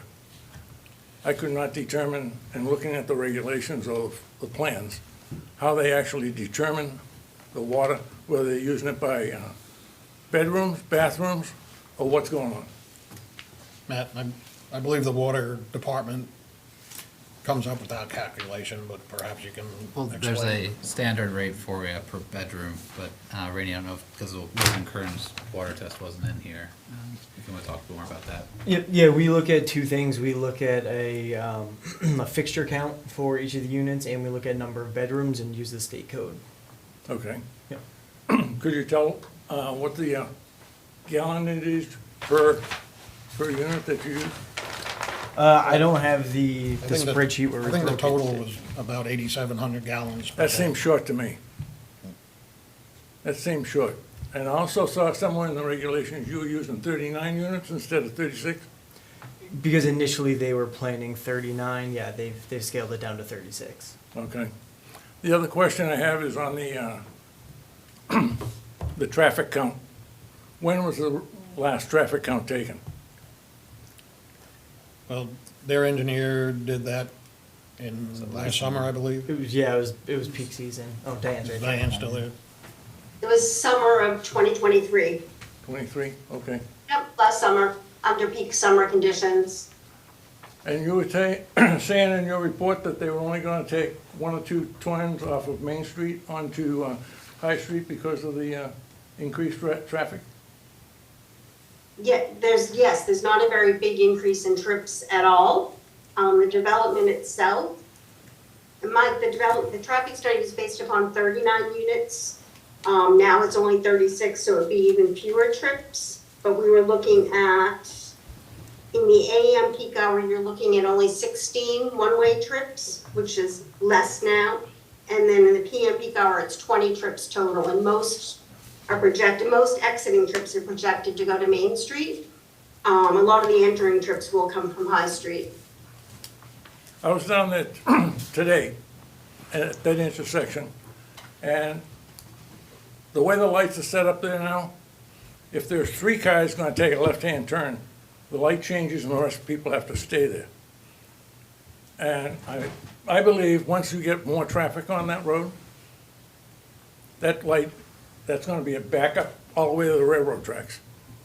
As it was today, it was backed up on the left-hand, on the right-hand turn, past the railroad tracks. So if this count that you're talking about here is correct, there's gonna be an awful mess down there at that light. Plus getting out of Beals Avenue onto High Street, or onto Main Street, it's absolutely ridiculous. Because you drive down there now, in a truck, you're high enough you can see down Main Street, but today I drove out there, and there was a solid line of cars coming up that road, so the visibility is terrible. And in addition to adding traffic to it, it's just gonna make it worse. So I think you ought to have a private engineer hired by the city to look at these plans and go over them thoroughly before you make any decisions whatsoever. Thank you. Thank you. Is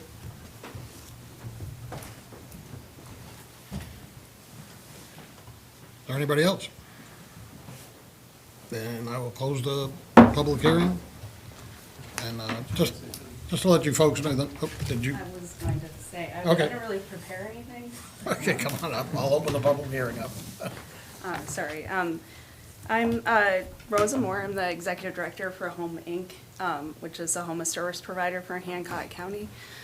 I just came to speak in support of the proposal for this project. I don't have anything to say as far as the details, but I do have something to say as far as the fact that the state of Maine is in a housing crisis, and the city of Ellsworth, I believe, has a responsibility to try to combat that. So I guess my general hope is that in working through these steps that we can think of doing it in a positive way, that this project will provide affordable housing options in a place that it is really needed. So please consider that as a comment just in support of this project and the positive work that it could do for this community. And I'm also a homeowner in Ellsworth, so thank you. Thank you. Come on up.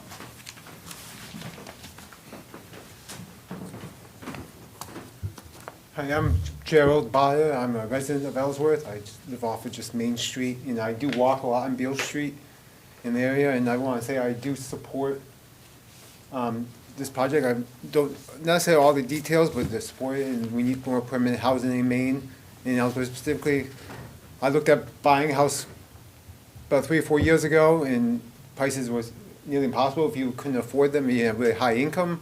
And the prices have just skyrocketed. I mean, look at rentals in the area. You get 1-bedroom rental, and it's over $1,000 just to rent an apartment, and housing costs are ridiculous, especially as MDI pushes people moving up further and further away. So we need more workforce housing. We need to remember that when we put too many restrictions on costs. If we up the restrictions more and more on what developments are, we really could make it more affordable throughout the area. I do work on affordable housing issues. I work with Covenant Community Land Trust. I'm the president of a nonprofit that has we have built about 50 homes over the years throughout Hancock County, and they're all meant to be affordability, either permanently or for 15 years or longer. And those restrictions really increase the connection they will have to the community. So the 15 years of residential, people living in the housing restrictions will really help them become part of the community. And as I said, I walk on Beale Street a lot. I do think when I'm walking, I feel safe, and I believe they could handle more people, cars and stuff. I do experience, by the way, not a lot of people turning left off that road. Usually I'm walking, they're coming off of High Street, and I always have to get on the other side of the road because they're coming off of High Street, they're not going onto High Street. But that's just my experience from walking over the years in the area. But I do think we need to be careful about putting too many restrictions and extra costs. Because if you make the cost too much, it won't become affordable, and we will continue that spiral throughout the area of not having affordable housing. So that's my support. Thank you.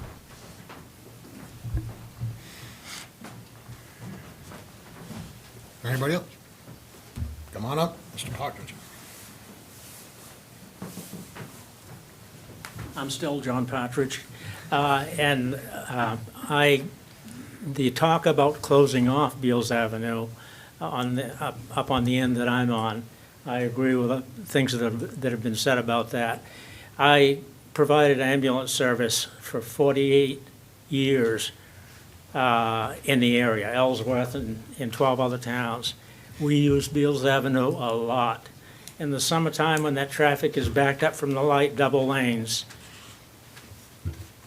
if you have to get to the hospital and you can't wait in traffic, you're gonna be out in the lanes heading out towards the triangle.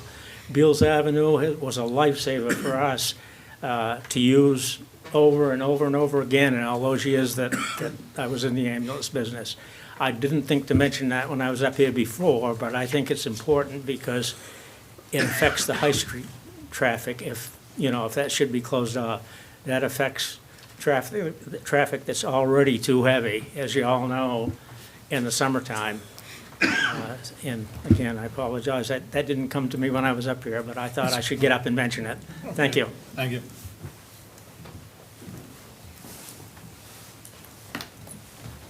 Anybody else? Okay, we'll close the public hearing.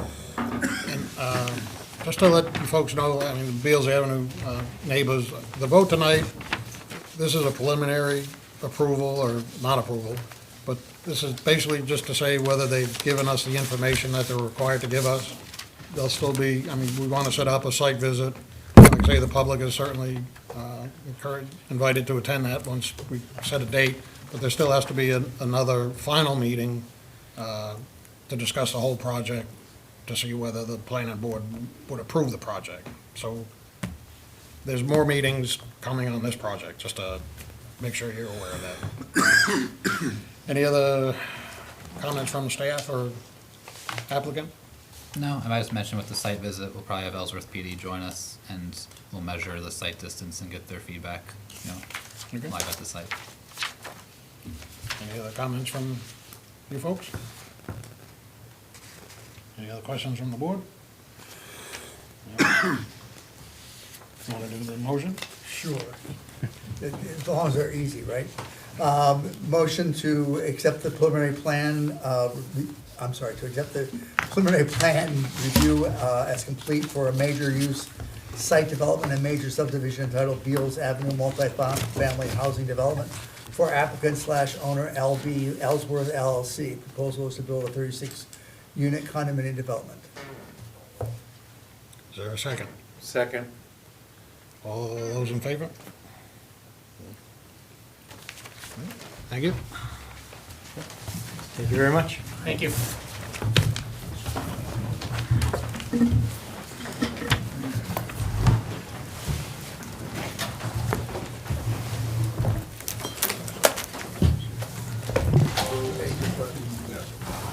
Okay, all right. He did. Even as you were okay, so that takes care of this guy.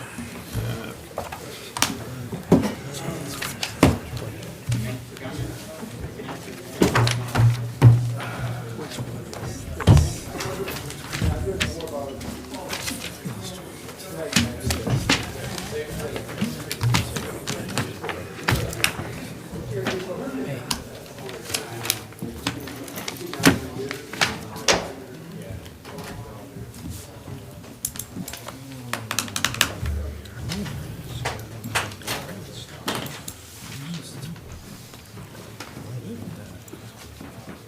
Item number 6, preliminary plan review, revision to an existing subdivision entitled 59 Franklin for applicant Corey Weegan. Did I get it right this time? And owner of 59 Franklin LLC. The proposal is to construct an addition consisting of 4 dwelling units on a lot with an existing structure subdivision. The subject property is approximately 0.27 acre lot located at 59 Franklin Street, tax map 134, lot 33 in the downtown zoning district. Is there someone here representing the applicant? Yes, myself, Corey Weegan. Okay, tell us what we're here for tonight. So I think I can assume the board's familiar with the prior phases and we can move right into the addition at hand. Yes. I assume we can move right into the addition, that everyone's familiar with the previous phases. Yeah, I mean, yep. So we're adding a second story onto what we've termed the south wing. It will be 4 one-bedroom, 1-bath units. We updated after the TRT meeting to cover most of the items on here. We still need to get the updated water usages.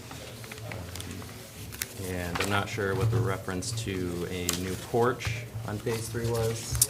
I think it was just maybe it was just a misunderstanding. It looked like. Yeah, I wasn't able to attend the TRT, so there might be a few clarifications. It's just on the second floor. This looks like a porch. Okay, so that is a deck walkway to enter Just a units. walkway, though. Everything flows up that staircase and continues on to the front of those units. So that is the main entrance to the new addition. Yeah, so it'll be wide enough for a walkway, though, not like Correct. sitting here. Right? Yeah, I believe that is just 4 feet or under, because we are hoping to avoid sprinklers on the exterior of the building, so it'll be kept under whatever that maximum amount is. Gotcha. Thank you.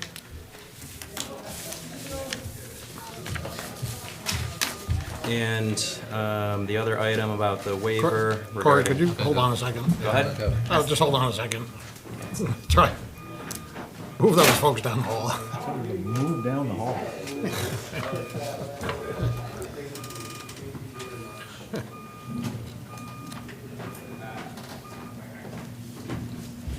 Okay.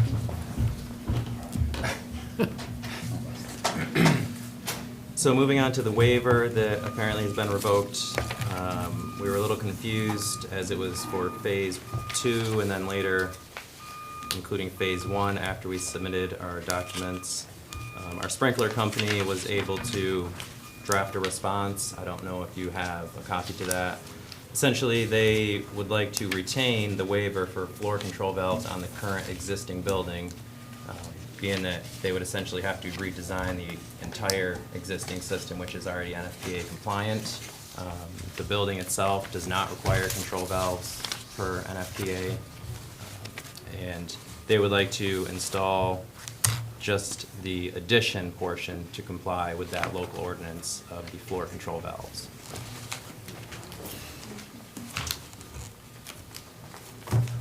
And we might as well talk about the control valves now, seeing as you brought up.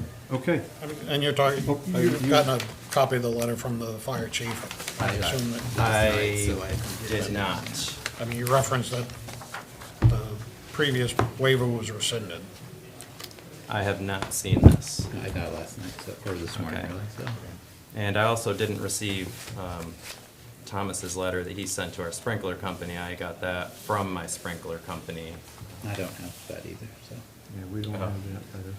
Yeah, Thomas had sent a letter. You have a copy of it? I do. Can you make a copy so we can have it?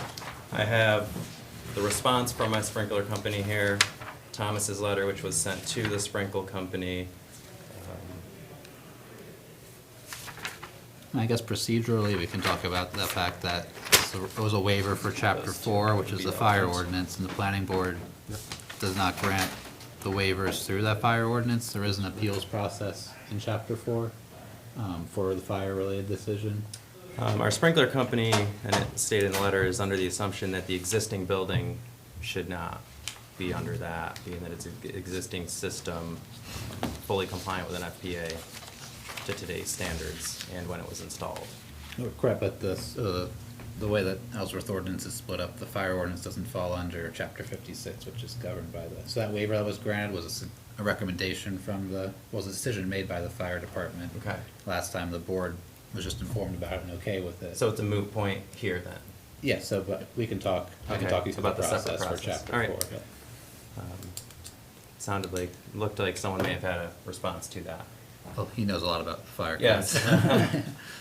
I gathered that from our initial I mean, if you would phase like one. to have a discussion about it, Mike, What's that? I'll give you the floor to discuss your thoughts Yeah, on it. I'm if you open could. to hearing what he has to say.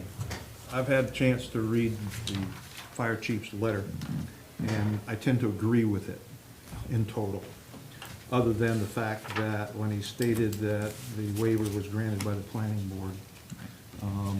I have the minutes of the March 6th meeting, in that at the very end, in the motion, it says that on the condition that the request for the waiver from chapter 4, section 6.6.1 of the fire code be approved by the Ellsworth Fire Department, period.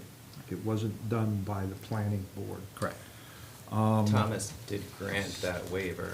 But it was the fire department, not the planning board, so we cannot say, no, we can't accept. We can't alter the waiver. We can't alter anything, it has to come from the fire department, Right. or from the Okay. fire Yeah. chief. And there's a process for you to appeal. Okay. I can. Also, I believe you were sent a letter on March 7th stating the same thing, and that the request for waiver from chapter 4 of the fire code is approved by the Ellsworth Fire Department, not from the planning board. Correct. So the idea that the chief is removing the waiver is his responsibility. Yes. And for us to act on anything like that, I think it needs to be done with him present or directly one-on-one with him. Well, we can't act on it. What's that? We cannot act on the waiver. That's correct. However, the letter, in the center of his letter, and I understand your concern, Corey. However, we were of the impression that the the building was pretty much, other than the first floor where you were gonna add some extra rooms and things like that, was going to be pretty much the same. There was not gonna be very many changes or major changes to the sprinkler system that already existed. But according to how the chief words it, the basis of the original waiver was the existing building was to remain the same. The sprinkler review identified only adding branch lines and sprinkler heads to an existing system. The waiver was granted on that basis. So I look at the letters that you have concerning emails from Sprinkler Systems, Inc., in that this was dated March 22nd and April 22nd, that they're in the design phase of the sprinkler system and they ask for CAD drawings in order what to do. And then I go to what Sprinkler Systems, Inc. has proposed for you on their sheet, on their spreadsheet, in that you're adding a dry system, adding other piping, more sprinkler heads, relocation and removal of branch lines, etc., etc. When you start adding to, removing thereof, and when you start adding sprinkler heads, of which if you in excess of 20 or more, or in protective areas, which is 6 or more, it requires a sprinkler review by the fire marshal's office, period. That's state statute. That's not even Ellsworth. Fire marshal, state office already told us this project did not need to go before state review. They said it didn't? I Yep, just called Mark Vayu yesterday and he said it did. All right, and the I have an reason email why. from him from phase 1 saying That's it phase does not. 1. Because what's happening now is you're gonna add horizontal piping on that existing system to cover a second floor, which creates hydraulic friction loss, which creates hydraulics differences in the entire system, which means piping has to be redone. The whole calculations of the entire system needs to be done in order to do that. So in other words, you're creating a whole new sprinkler system by adding a second floor, adding a dry system, et cetera, et cetera. I'm not familiar with the dry system, and his, That's the first item his on the estimate list. there is only, it's a worst-case scenario, being that they haven't done the design yet. Well, that's the first thing on the list, to add a new dry system in the above project per state and local approvals. So the only thing I can tell you is that when you start adding all these devices, you change the entire, and you're adding, basically, you're actually putting together a new sprinkler system. The waiver was for an existing sprinkler system. When you start changing all that stuff, the waiver needs to be rescinded. And I agree with the chief wholeheartedly that that's what needs to be done. So, that's up to him. I suggest that we table this until the chief gets back from Texas from a seminar so that we can hear his side of the story, because right now we don't have anybody to talk to concerning that. Correct. I'm trying to think, because, so the waiver, the condition for, well, the condition of approval for phase 2 was that the waiver was granted, which it was. All the conditions have been met for phase 2. That was for final. There have been no conditions applied to preliminary for phase 3. I would recommend that, again, like, that was a worst-case scenario quote we received. If there's a way the sprinkler company can either confirm or deny that a new system will be put in place, or if you can get information for final from the fire marshal, if this phase, not just phase 1, because the building was the same then, now you're adding the second story, needs fire marshal review. I think you could still vote on preliminary, but. That's fine, but the fact of the matter is, as far as I'm concerned, I need to see some documentation, either a letter from Mark Vayu, who's the review supervisor for sprinklers as well as buildings, that he has looked at this and said, no, it doesn't need to, or yes, it does need to, et cetera, before I will vote on this, or vote a yes on this. As far as I'm concerned, the waiver needs to stand as far as the chief is concerned. Right, but we don't deal with the waiver. Correct. But I mean, whether we vote to approve or Fine, deny the preliminary, I mean, aren't we at a point that we don't have the information. I mean, preliminary says you need to provide this information. And it seems like the fire protection is so screwed up that how can we say we've gotten the information before us to say the application is complete? Well, you're making the right point if you don't want to find it complete. So because this is a revision to a structure subdivision, the checklist that you have is very short, does not include fire protection in it. However, because it's one of the provisions in the ordinance for the revision to a structure subdivision is if you find that for life or for safety, public health, blah, blah, blah, you can find something in the minor subdivision requirements, and require that from the applicant.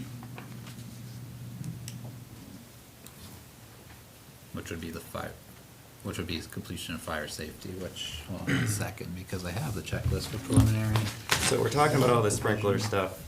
I have a sprinkler company to deal with that. I don't know what he's referring to. We have the contract and it's a certain amount of time before they come design the system. I don't believe it's impossible to design a system for an addition. He's already confirmed the sizing of the piping there. It doesn't need to be rebuilt from ground up.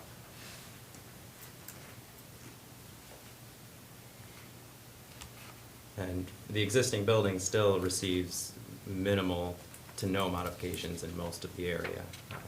Again, his estimate there was based on a worst-case scenario where none of the heads lined up and everything had to be re-sprinkle headed.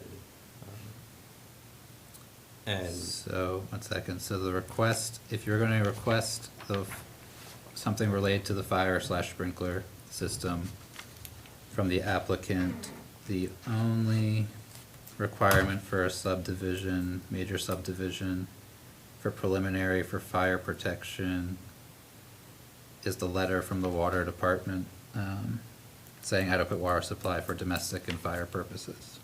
And we have that from previous phases. But you need it, I mean, you're gonna need it for this phase anyway, but. Correct, but we have confirmation from our sprinkler company that does not increase the demand. So the demand for the sprinkle system has remained unchanged.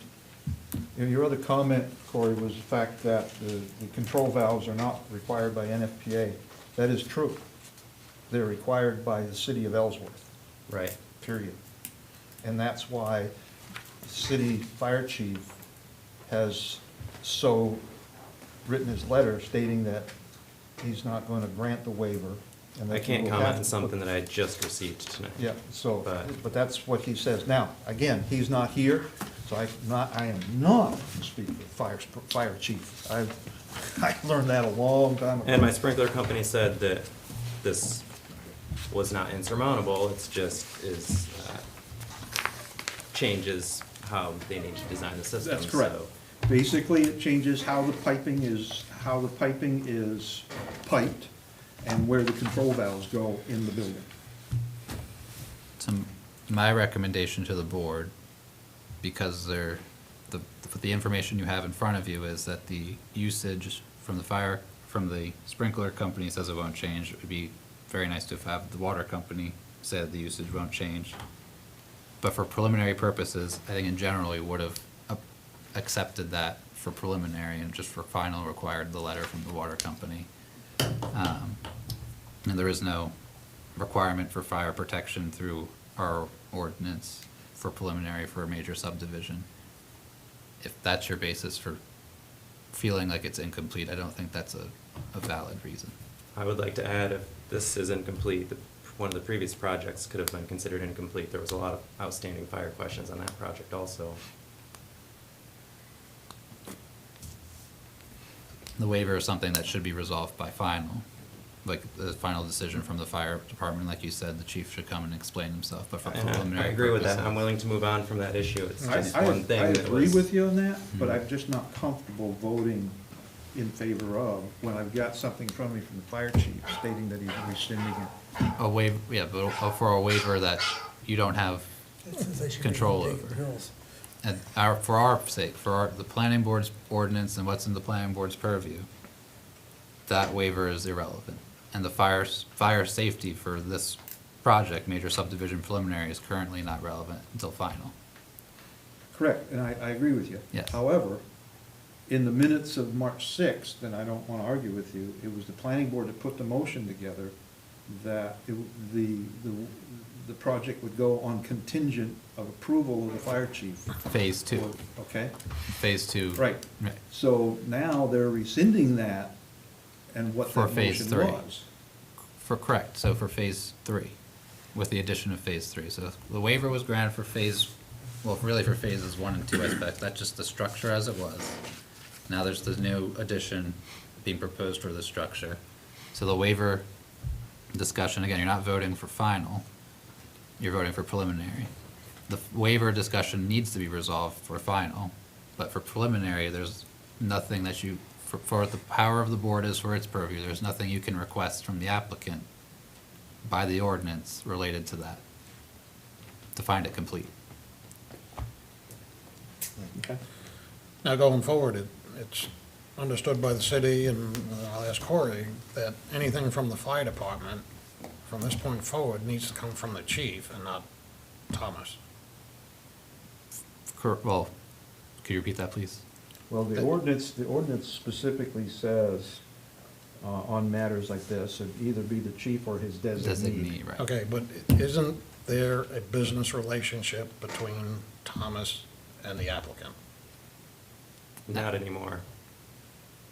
Well, And that's why Thomas is not here, he recused There's himself from the a project. larger Correct. story there that I don't think and needs we don't need to get be into brought. that, but I think it's prudent that anything that comes before the board from the fire department needs to come from the chief. I agree with that 100%.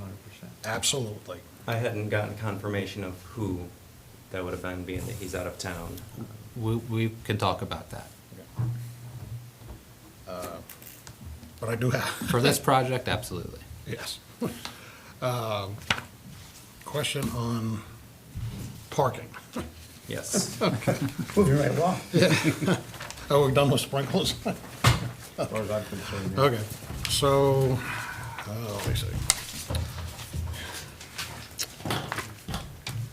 So I guess on page 4 of 8, we talk about parking standards and that you're planning on parking reservation. Reserved parking shall be a privilege of those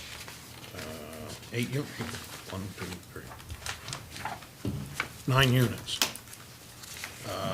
And then you have reserved parking for one of the Water Street addresses. Correct. And so I guess my question is, so you have 9 parking places reserved in the Franklin Street parking lot, which on the diagram has 10 parking places. Yes. But you also have 3 parking places restricted, well, possibly used for snow storage. So how, and I think somewhere in here it says, I mean, these parking places will be designated for, okay, this parking place is for 1A, this is for 1B. Am I understanding that correct? Yes. Okay, so during the winter, you have 3 parking places possibly used for snow storage. Correct. What do those 3 tenants do for parking? I mean, presumably they can go across into Franklin Street parking lot, the city-owned parking lot, correct? Because he doesn't have to provide additional parking. Correct. Because he's in the downtown area. But it's just, maybe that's an issue for you to figure out between you and the tenants, but they may be fighting over parking places if you got 3 of the parking places full of snow. Right, and I think that was brought up at previous discussions. Yeah, there's nothing we can do about that. I mean, I think but again, I think people would be happier that they actually have a place to live in Ellsworth. I mean, I get back to, not that it concerns you, but I mean, the overall picture of, parking in the downtown area and, the more housing we put in the downtown area doesn't have their own, I mean, at least you have your own parking. But other places, whether they built up over the stores on Main Street, have to use public parking lots. Right. Which creates an issue for the city, but that's something for the. if the- Generally, I think people would be here after hours, in terms of parking, and the Franklin Street and Water Street lot are nearly empty after peak So hours. to me, the only question because again, it's kind of a not touched upon area is that, it's in Maine, there's snow, plenty of places use parking spaces for snow storage. So there's nothing in the ordinance that says you can't do that. But my question would be is if there are cars parked there and it starts to snow and you need to store the snow somewhere, you're not gonna ask them to move their cars probably. Do you have a plan for like? I actually have managed a complex before that was short on parking. An 18-unit complex where there was one dedicated spot per unit, and during parking, we would generally, people would know they should be moving their vehicles. No way. That was a dead-end spot where you have nowhere to push, you have to go all the way in and move it Mhm. out. Generally, people are compliant because they want the snow moved, but Right. yes, cars, sometimes they get left and they get plowed around. If you could just put in the narrative just a little bit about that for final, talking about how the communication with the tenant will occur, to let them know that they should move their car from those spots, and direct them to the public parking. Yep. But even, once you get in the public parking area, because the city, the highway department, you may never know when they're gonna clean the parking lots, because they're pushing snow in the parking lots and then coming back later and cleaning it up. And the problem arises that when the highway department's down there plowing, there's cars parked in City Hall, in city parking lots. They call the police department, can you get rid of this car? And, they try and locate the owner, but if they don't, and sometimes they know where they live, they know, that they live in apartment Right. 10 on State Street. And so hey, move your car. But if they don't know who your tenants are and how to get in touch with them, they may very well get their car towed. It's, buyer beware, and maybe the city needs to put some other signage up that Yeah. cars will be towed. Right, because I didn't know that's how the process worked. I thought they just plowed around it. Like, Sometimes they do, but sometimes, they, Depends how much snow there is. yeah. I mean, if they've got snow piled up in that parking lot and they need to get a front-end loader in there, they don't want to have to be moving around a car while they're maneuvering a back, Yeah, I know front-end loader in a dump truck. we've started implementing parking bans for snow events. Yeah. So maybe that partially resolves the issue, but we can have that discussion with Public Works, and police and figure Yeah. out what the best strategy would be. If before too much snow falls, part of the leases for like these 3 units would be, if it snows, stick this in your windshield with your contact information on it, but if it snows and it covers the windshield, then you're not gonna be able to see it anyway. So, short fix. But yeah, we can continue that conversation and figure out. And the other thing is that, Actual solution would be. this differs weekend versus weekday. I mean, weekdays, I agree that, the parking load from the residents is probably a different time of the day than the parking load for, other people who are downtown. On the weekend, that's not necessarily the case. When, the people who live there are more likely to be home, and the shoppers or whoever, they're gonna be there too. And you got the snow, I mean, I think we need, as with many things, I think we need to tighten up the ordinances to make sure that we reflect these potentialities. Yes. One other question I had, you have a letter from Franklin Savings Bank, basically on the financial part of it, Yes. but this letter is from August of 2023. So do they need to provide a new updated letter? Because I don't know if that figure that they cite. That was for the entire project. There's one loan on the project. But that was not including the second floor with the Yeah, it apartments. was. It was? Yes. Sprinklers are us. What's that? Could we just get an updated, pretty- more recent letter from them? Yep. And I guess one other, question I have is, okay, so this building, you're now gonna construct a second floor. Is there some city review or state fire marshal's review? I mean, this is probably a 60-year-old building. It was here when I started, And so it's probably at least 60 years old, if not older. Can it structurally, and I'm not an architect or an engineer, but is it safe to add a second floor to That's what one exists? reason we didn't pursue this phase early on until we got into demolition and discovery.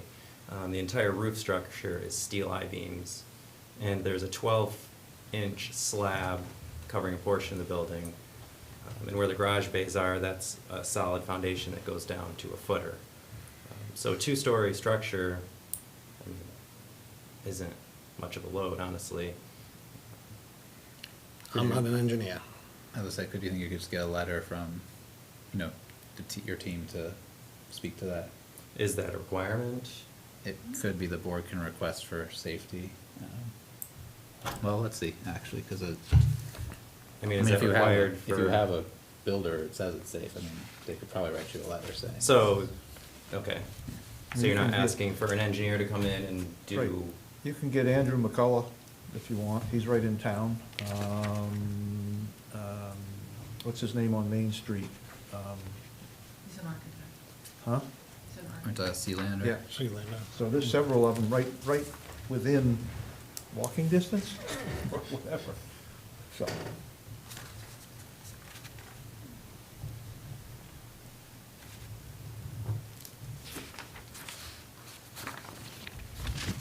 I have a question.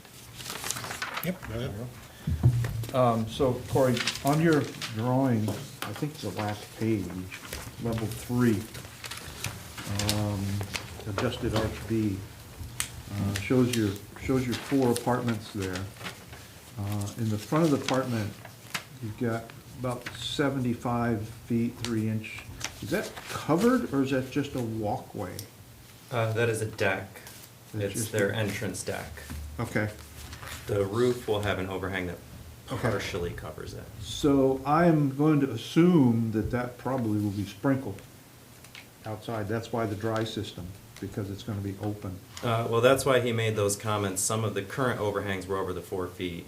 When we build, we're trying to avoid having exterior sprinklers. Right. The issue becomes with that, and I would do some checking, and maybe your engineer can check for this. 75 feet with a dead end, I don't know that NFPA 101 allows that. You're gonna have to put either a median sort of stairway or one on the end, so in the event that something happens at one end, they can get out somewhere else. I know other motels have the same thing, or whatever, apartments, in that if you travel to one point, you should be able to get out from another. I know NFPA talks about dead-end corridors, and the building code does also. I believe the travel distance increases when that is protected by sprinkler system. But when it's not protected, then you have an issue. So I would do some research on that and try to figure out if you may have to put a stairwell on the end of that, so you have a second means off of that 75-foot walkway. Okay? Yep. I'll tell you what, you need something up this end here. Makes sense to me. Any other questions? For me? Any other questions? No, I'm all set. Okay. Any questions, Mark? I'll open the public hearing. I'll close the public hearing. What are the wishes of the board? I'll make a motion, see what happens. Accept the preliminary plan review as complete of a revision to an existing subdivision entitled 59 Franklin for applicant Corey Wiegand and owner 59 Franklin LLC. Proposal is to construct an addition consisting of 4 dwelling units on the existing structure. Is there a second? Second. All in favor? All opposed? 3-1. Michael opposed. Broke our thing. Okay, all set? That's cool. Thank you, Gordon. Yeah. I respect that. That's why you put me on the board, right? Absolutely. That's why we pay you the I big wouldn't bucks. go, I wouldn't go that far. That's why they pay me the big bucks. Okay. Staff comment. Oh, staff comments. Yeah. Staff's tired.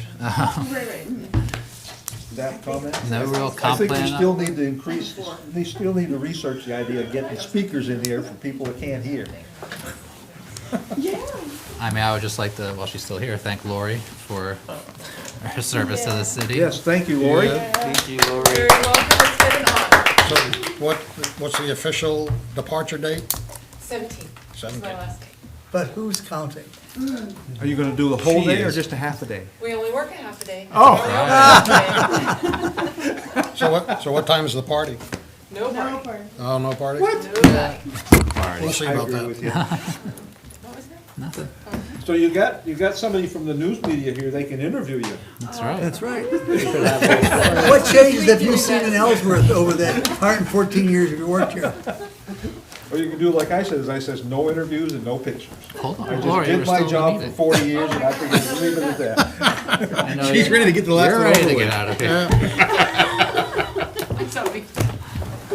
But it's just last comment would be, we're doing for the housing study, there's the visual preference survey or housing preference survey for the future land use for the comprehensive plan that's up.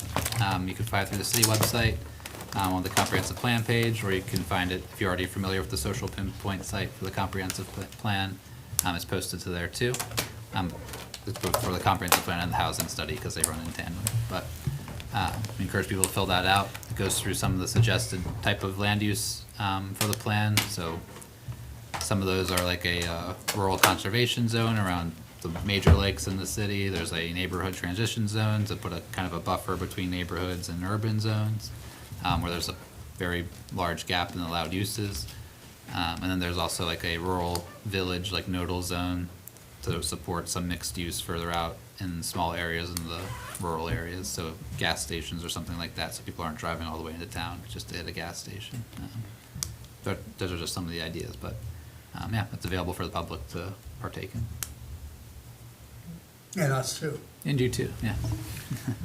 I guess in the comment, I haven't planning on putting an ad on the website or whatever for Yeah. another member. I'll have an ad out And again. You should have gotten an email, too, From who?